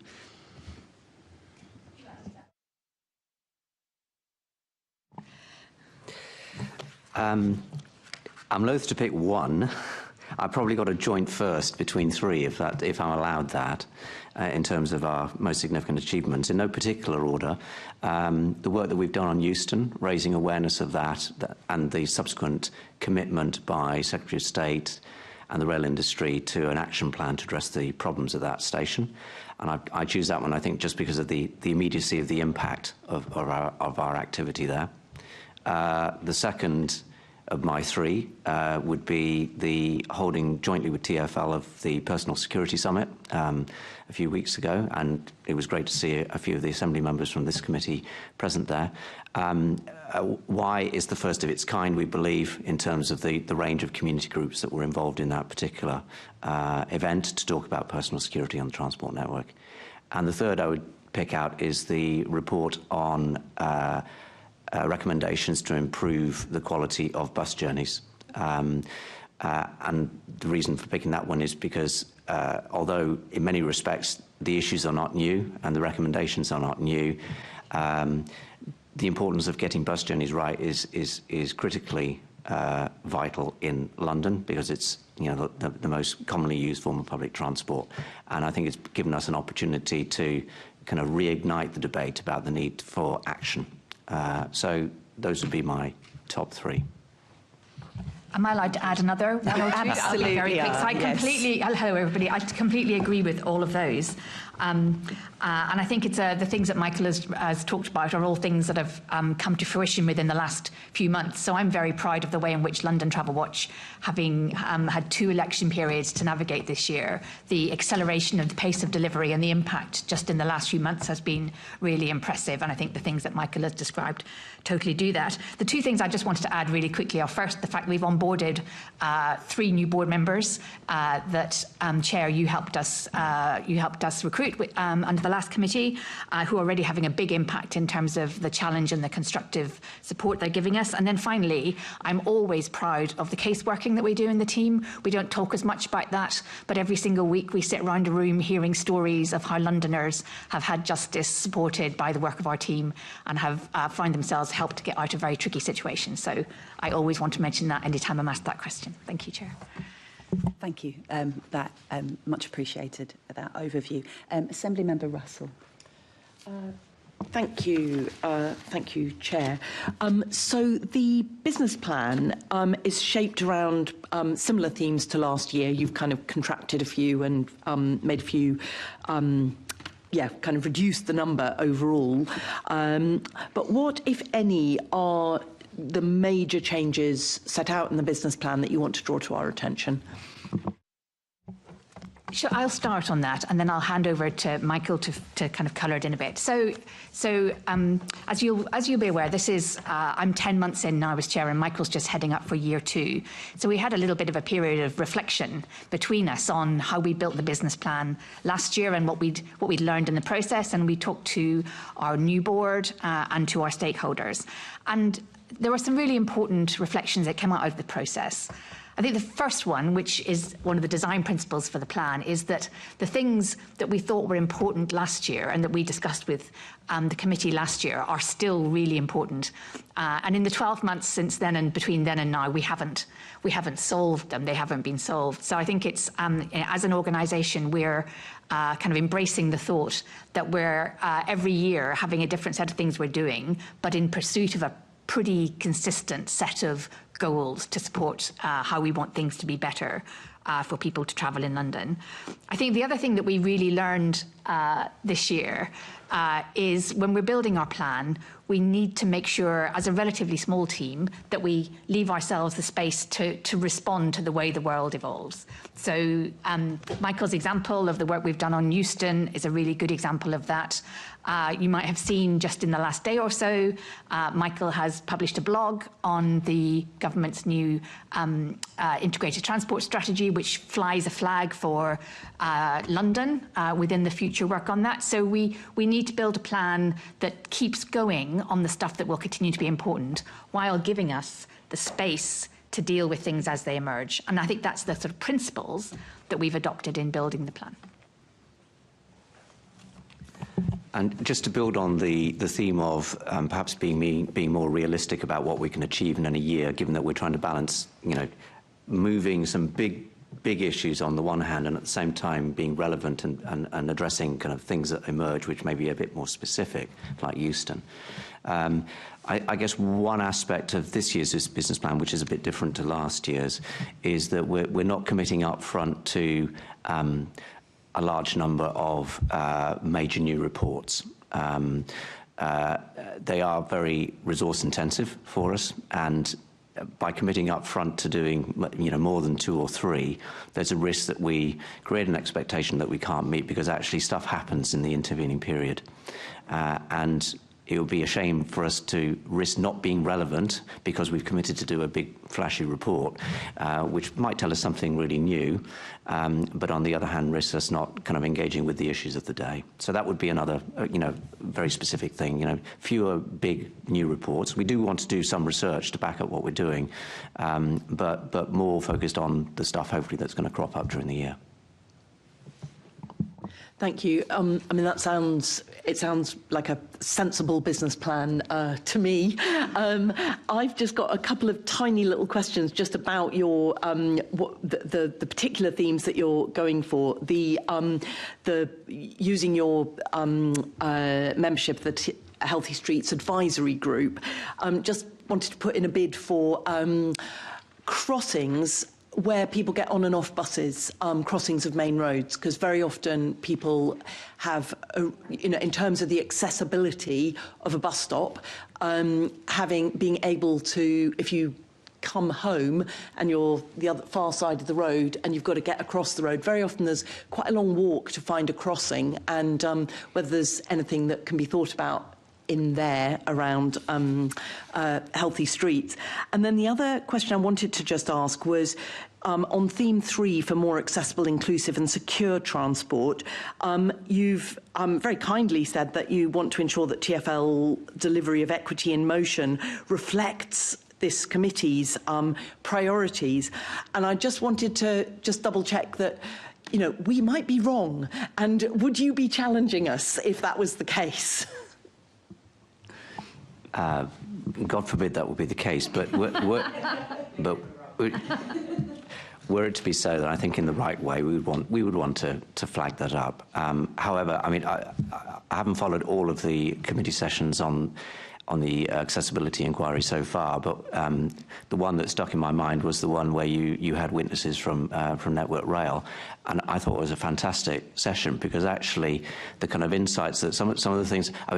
I sensed the frustration amongst a number of the Assembly members around how long it takes to get access for all projects actually to fruition, and you know that better than I do. But in terms of the conversation and what it exposed in terms of the kind of programming of Network Rail and your opportunity to kind of basically say this doesn't work well enough, gives me confidence that you guys are well placed in terms of identifying, what are the things that need addressing when it comes to that. So I'd be surprised if we were going to be suggesting that you're in the wrong place. But on that theme around accessibility, I think we're anticipating 2 halves to our work. One is a TfL-focused half, and one is a National Rail-focused half.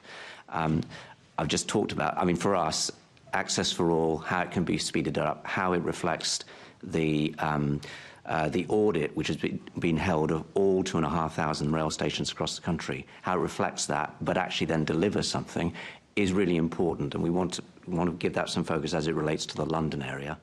But obviously the TfL Equity in Motion strategy is their strategy around inclusion and accessibility. So we'd want to make sure that we're doing the right stuff as guided by the outcome from your inquiry. Thank you, Chair. Thanks, Assemblymember Russell, and thanks a vote of confidence of us always being right. I'm sure we aren't.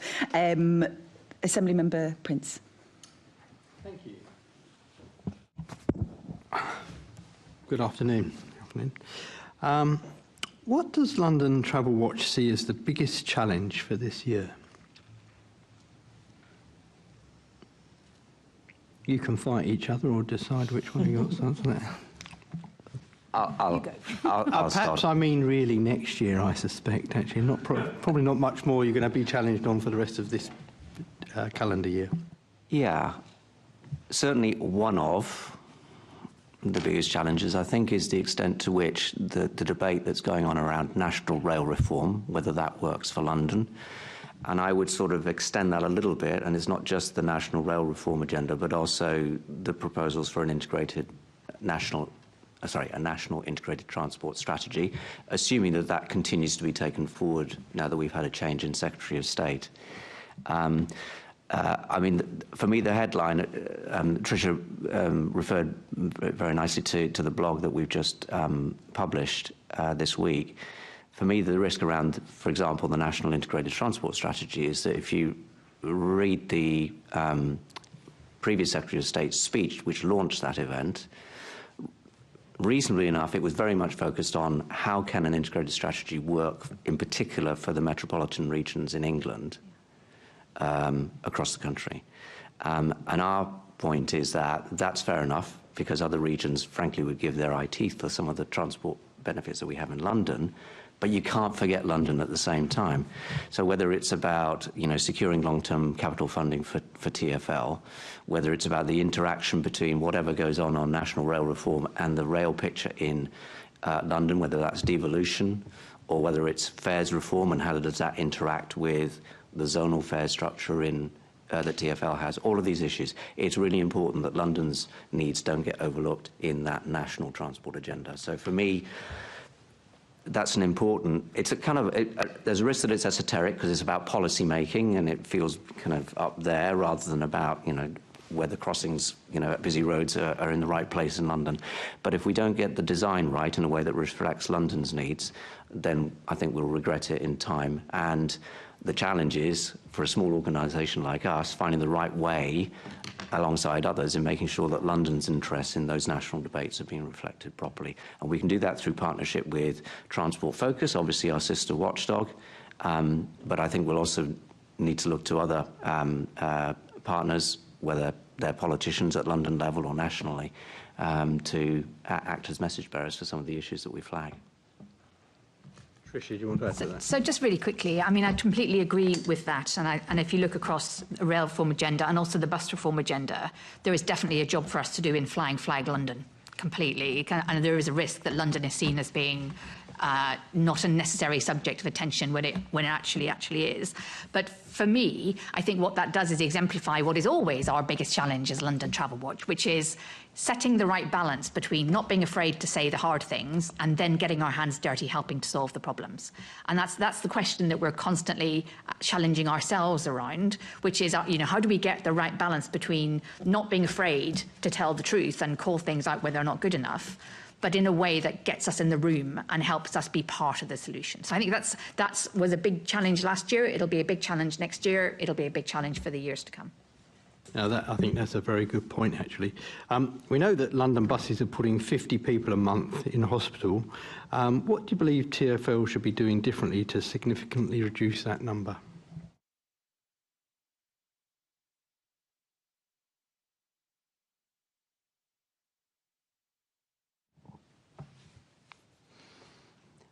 Over and above what they're doing at the moment, it's not an area that we've kind of focused on specifically recently, so I'm not sure I can speak with authority about it, but I guess a personal observation would be that just as there's much to do around vehicle design, which TfL is very active on. I think ensuring that bus drivers, are driving in as sensitive a way as possible to the needs of vulnerable other vulnerable road users around them. So it's both around vehicle design. It's also about the driving of the vehicles themselves. I mean, do you have any concerns that the bus timetables haven't changed to adjust to the significant expansion of 20-mile-per-hour limits on London roads? Is that not putting drivers under more pressure? It's not something on which we've got a view. Okay. Finally, do you have any concerns that TfL contracts intensive bus operators incentivises bus operators to speed, as we know that there are records kept by the bus companies of bus drivers speeding in order to keep their timetables, or maybe are these sort of three issues that you may think you'd like to look at next year? Certainly happy to think about whether we can become active in any of those things, proportionate to our size and also some of the other things that we're hoping to achieve. I think you're seeing slightly, we're not saying very much, partly because we don't have, we're keen to bring evidence to the table, and we don't have a lot of evidence to bring to the table right now. And on safety, I think it's really important to be super careful just because of the consequences of not getting it right and of saying something which isn't backed up by the evidence. So we will. So I think that's why we're not being particularly forthcoming. I can provide evidence on everything that I've said, and that's evidence provided by TfL in Mayor's questions that I've asked the Mayor and TfL, and that's the answers they've provided. We're happy to take a look at that. Yeah. I mean, please do feed that stuff through, because we obviously regularly engage with TfL, and I'm very happy to follow through on those things. Thanks very much, and obviously we do recognise that you've come with a slimmed-down business plan. So interesting always to get your view, but wouldn't want to drive a bus through what you're bringing to us today. Hey, sorry, Assemblymember Garrett.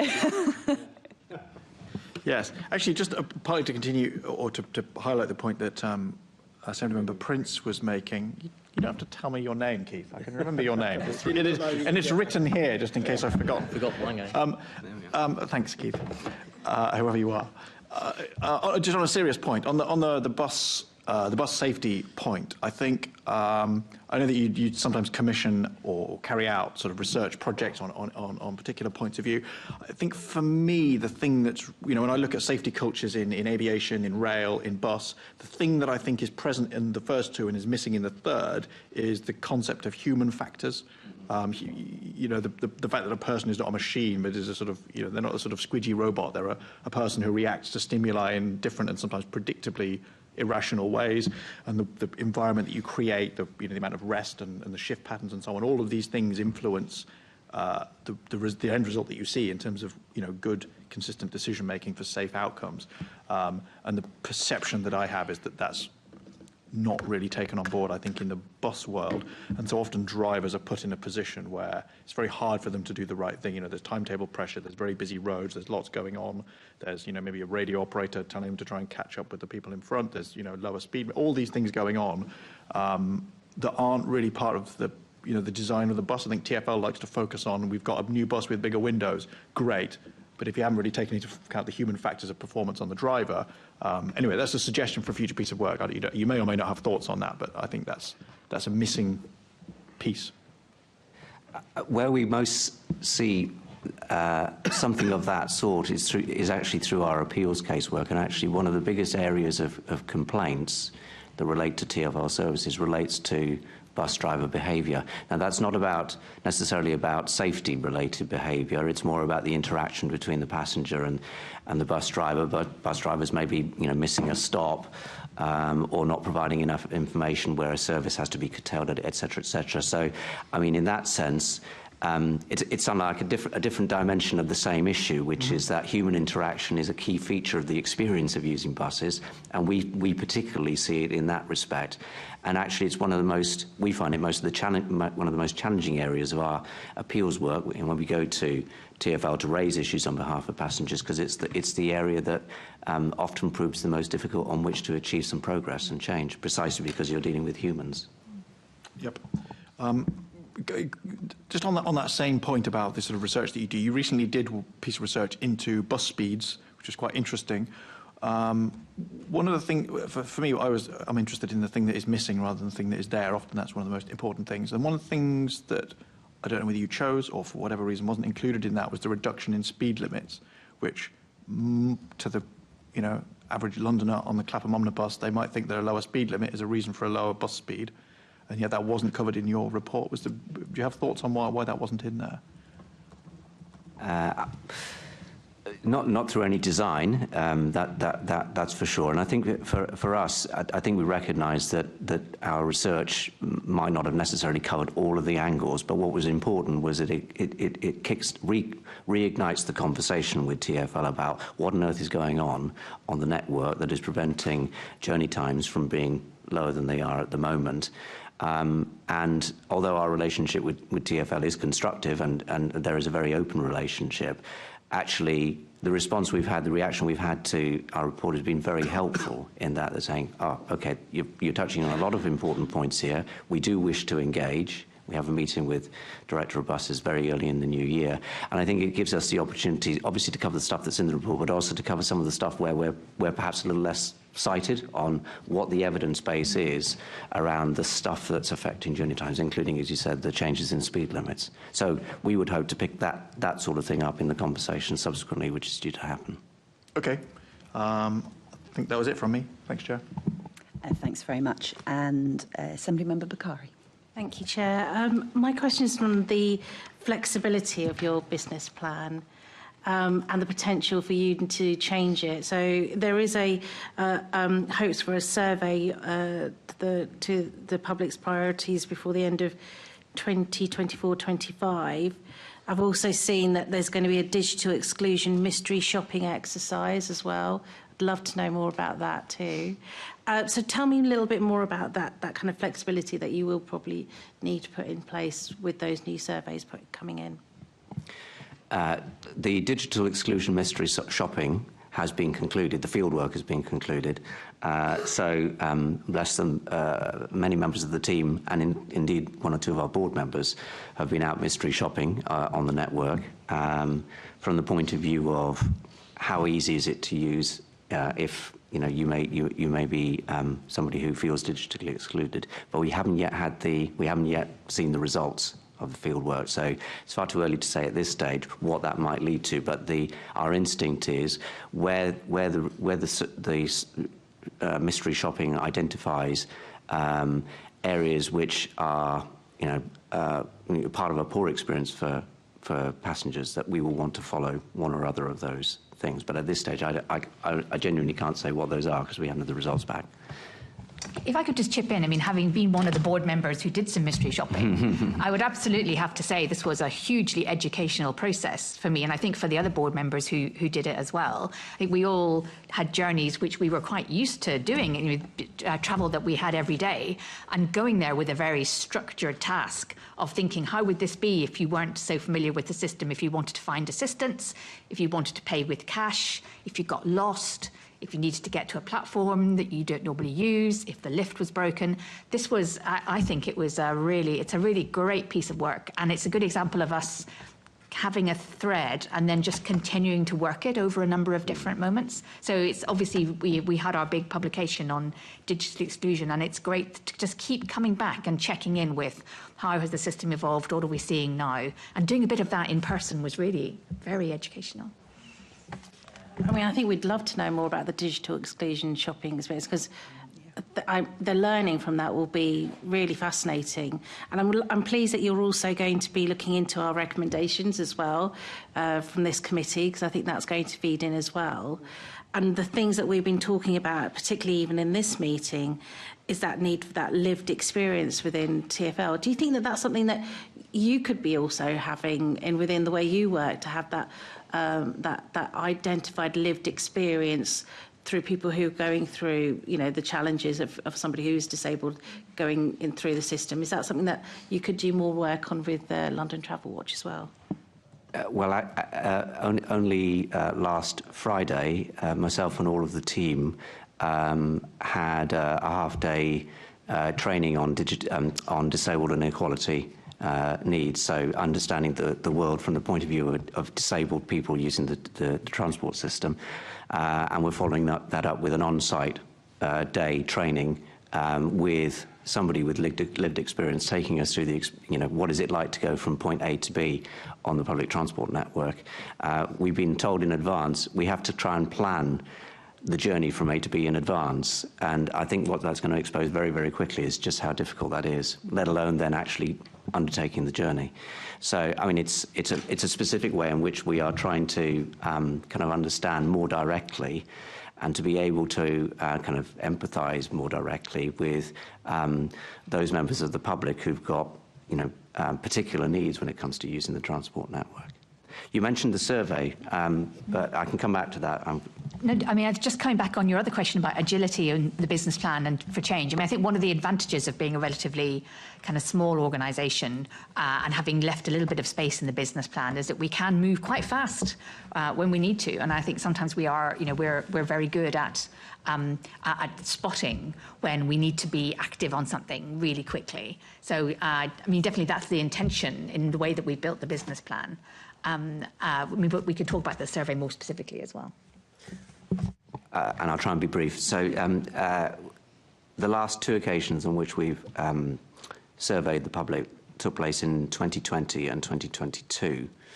And in an ideal world, we would have done a kind of fresh survey by now, by 2024. But as this year has proved trickier than we had anticipated, it's going to fall into the new year. But looking back at the results of those two exercises, the sorts of issues that were emerging as priorities for the people that we surveyed are very much consistent with the sort of themes that we've identified for next year's business plan. And I'd be pretty surprised if the next survey kind of suggests that we are, very far away from the things that are very important to people. But what I am keen to do is to survey in a more intelligent way. So there are issues. I mean, there are some kind of issues about just making sure our samples are representative and large enough. But also asking the right questions. I think sometimes in the past we've asked questions which are a little bit motherhood and apple pie, like how much do you value a system that's accessible, that's safe, etc., etc. Not surprisingly, people say, well, it's a top priority. But actually, what you really want to know is what are the things that you think most need improving. Even then, you probably want to try and get some sense of order of priority. There are choices to be made because we can't all have everything in terms of improving the transport network. And trying to find a clever way of asking that question of the travelling public is something that I hope we can achieve this time around. Thanks. Assembly Member Mahfouz. Thank you, and thanks for your answers so far. Clearly, you've got a very ambitious business plan, and which is fantastic to see. You talked, both of you, about having partners for progress, and how that's. Trish, you talked about how that's made sure that over the past few months that progress has really picked up pace.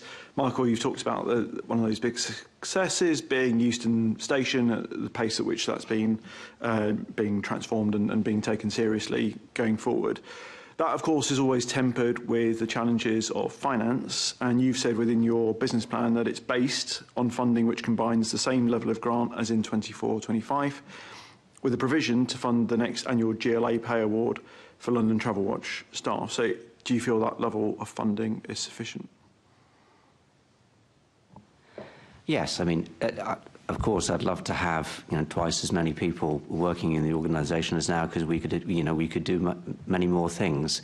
But I felt that realistically, we should see if how much further can we go in terms of achieving an even bigger bang for the buck that we now involve in terms of our funding. And I think there are lessons from the last 2 years in which I've been in the organisation around how we can achieve that. Some of it is quite nuts and bolts. So on our casework side, for example, there are some process issues that we are changing, and that we want to do more of that, which will enable us to continue processing the kind of level of appeals that we have at the moment, but achieving more satisfaction for the people who come to us with their appeals.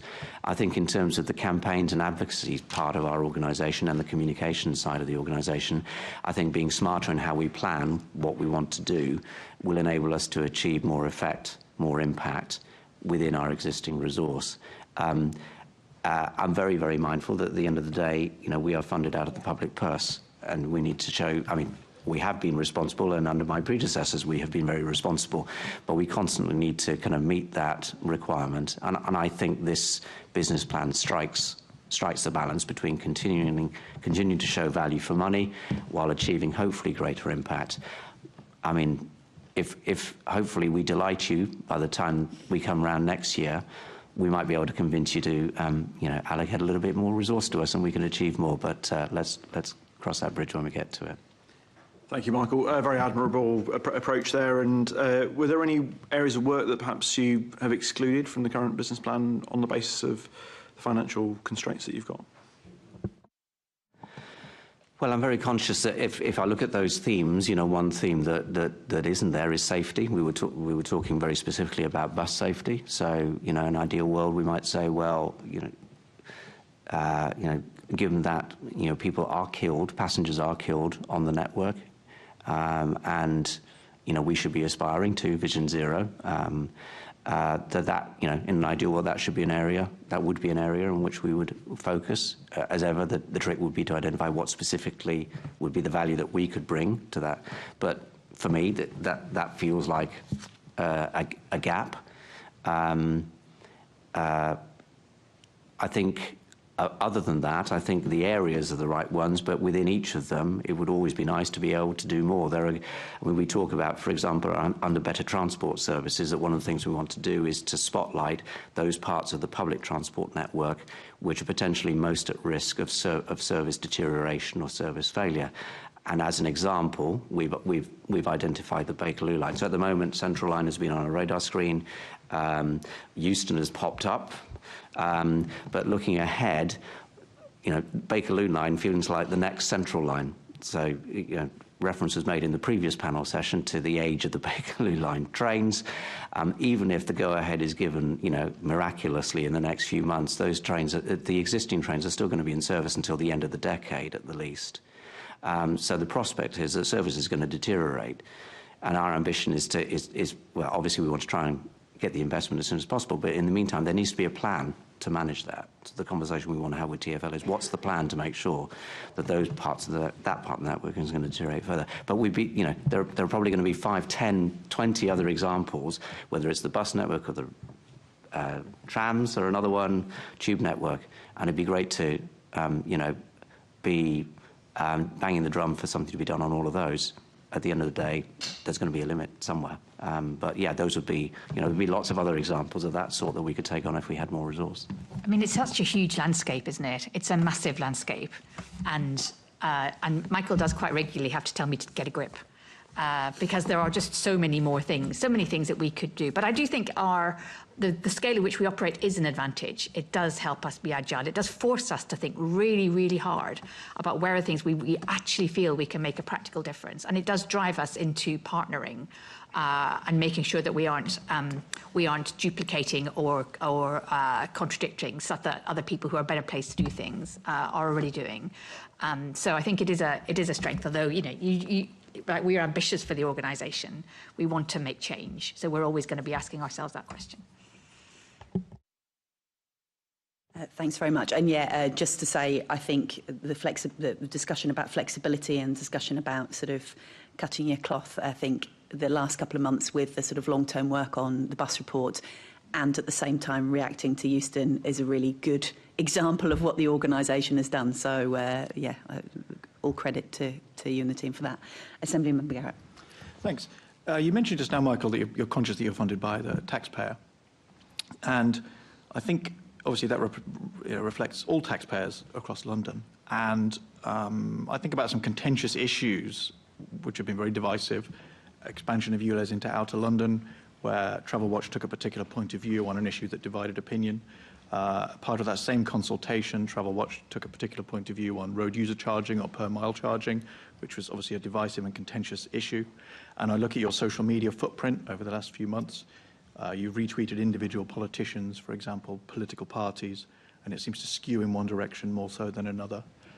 Are you conscious of the perception that you might create of being a lobby organisation for one particular side of the political debate? And that being the case, if it looks that way to people who feel that you're not on their side, they might wonder why it would be that you would continue to get taxpayer funding if you're not representative of all of the people in London. We're always mindful of that. I think our touchstone and our focus, and I think it's reflected in the business plan, is essentially around ensuring that the public transport system is as attractive as possible to Londoners, and that is our focus. That doesn't necessarily mean that we take a position which is anti other forms of transport, but it perhaps does mean that the emphasis of our work is mainly around public transport and access to public transport. And as I think the conversation just now has indicated, there is more than enough to do to keep us busy in that respect. But that shouldn't be interpreted as, I think, being, for example, anti-motorist or anything of that sort. Yes, I think we're always mindful of it, and I think through our conversations, not just, but in particular with members around this table, we use that as an opportunity, I suppose, maybe implicitly rather than explicitly, to just sense check whether or not our compass is pointing us in the right direction. And I don't think it's solely your responsibility as Assembly members to do that, but I hope you would see that as part of the conversations that we do want to have with you on a regular basis, which we do have with you on a regular basis. You know, if there was a sense on your part that, goodness, you know, we are in some way being, you know, very, very slanted in one direction or on one agenda, that you would challenge us on whether that's the right thing. Well, I think that's what I'm doing. So it was open to you not to have an opinion on road user charging. It was open to you not to have an opinion on ULEZ if your focus is on public transport. So perhaps I will leave it there, and with the phrase, a word to the wise, hopefully is enough. But it's not a hypothetical question that I'm asking. So I think it's an important challenge that you've brought into the room, and it's certainly something for us to reflect on and have a look at our social media footprint and just challenge ourselves. It's absolutely not our intention ever to do anything than represent the interests of London's travelling public in an evidence-based way. That's the way in which we try and go about conducting our business. But I'm really happy that you've made the challenge and to have a think about it. Thank you. What I will say is I put the social media one third because I think it is the least important of the three that I brought up. I don't want you to think that just retweeting different people is an answer to the challenge that I've brought. Thank you. Thank you, Chair.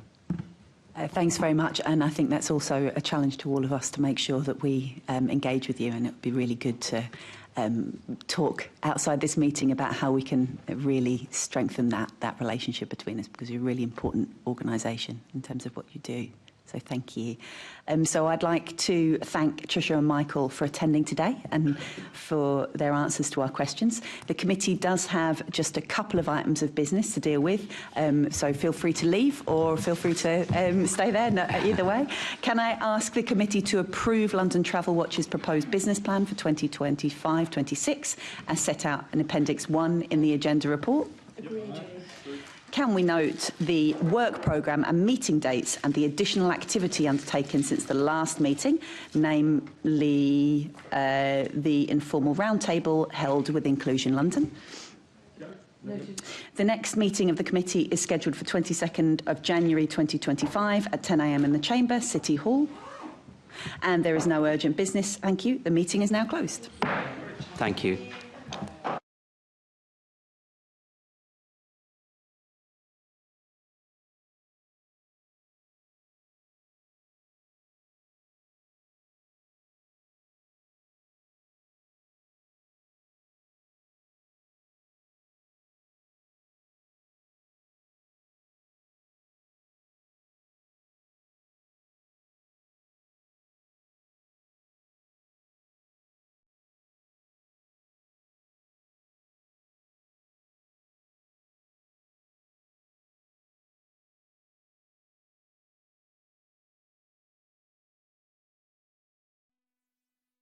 This is the broadcast from City Hall.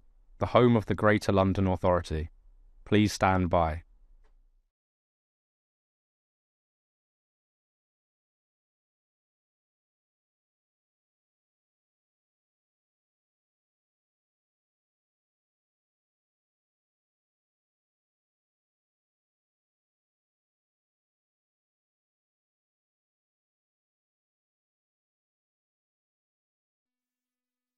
This is the broadcast from City Hall, the home of the Greater London Authority.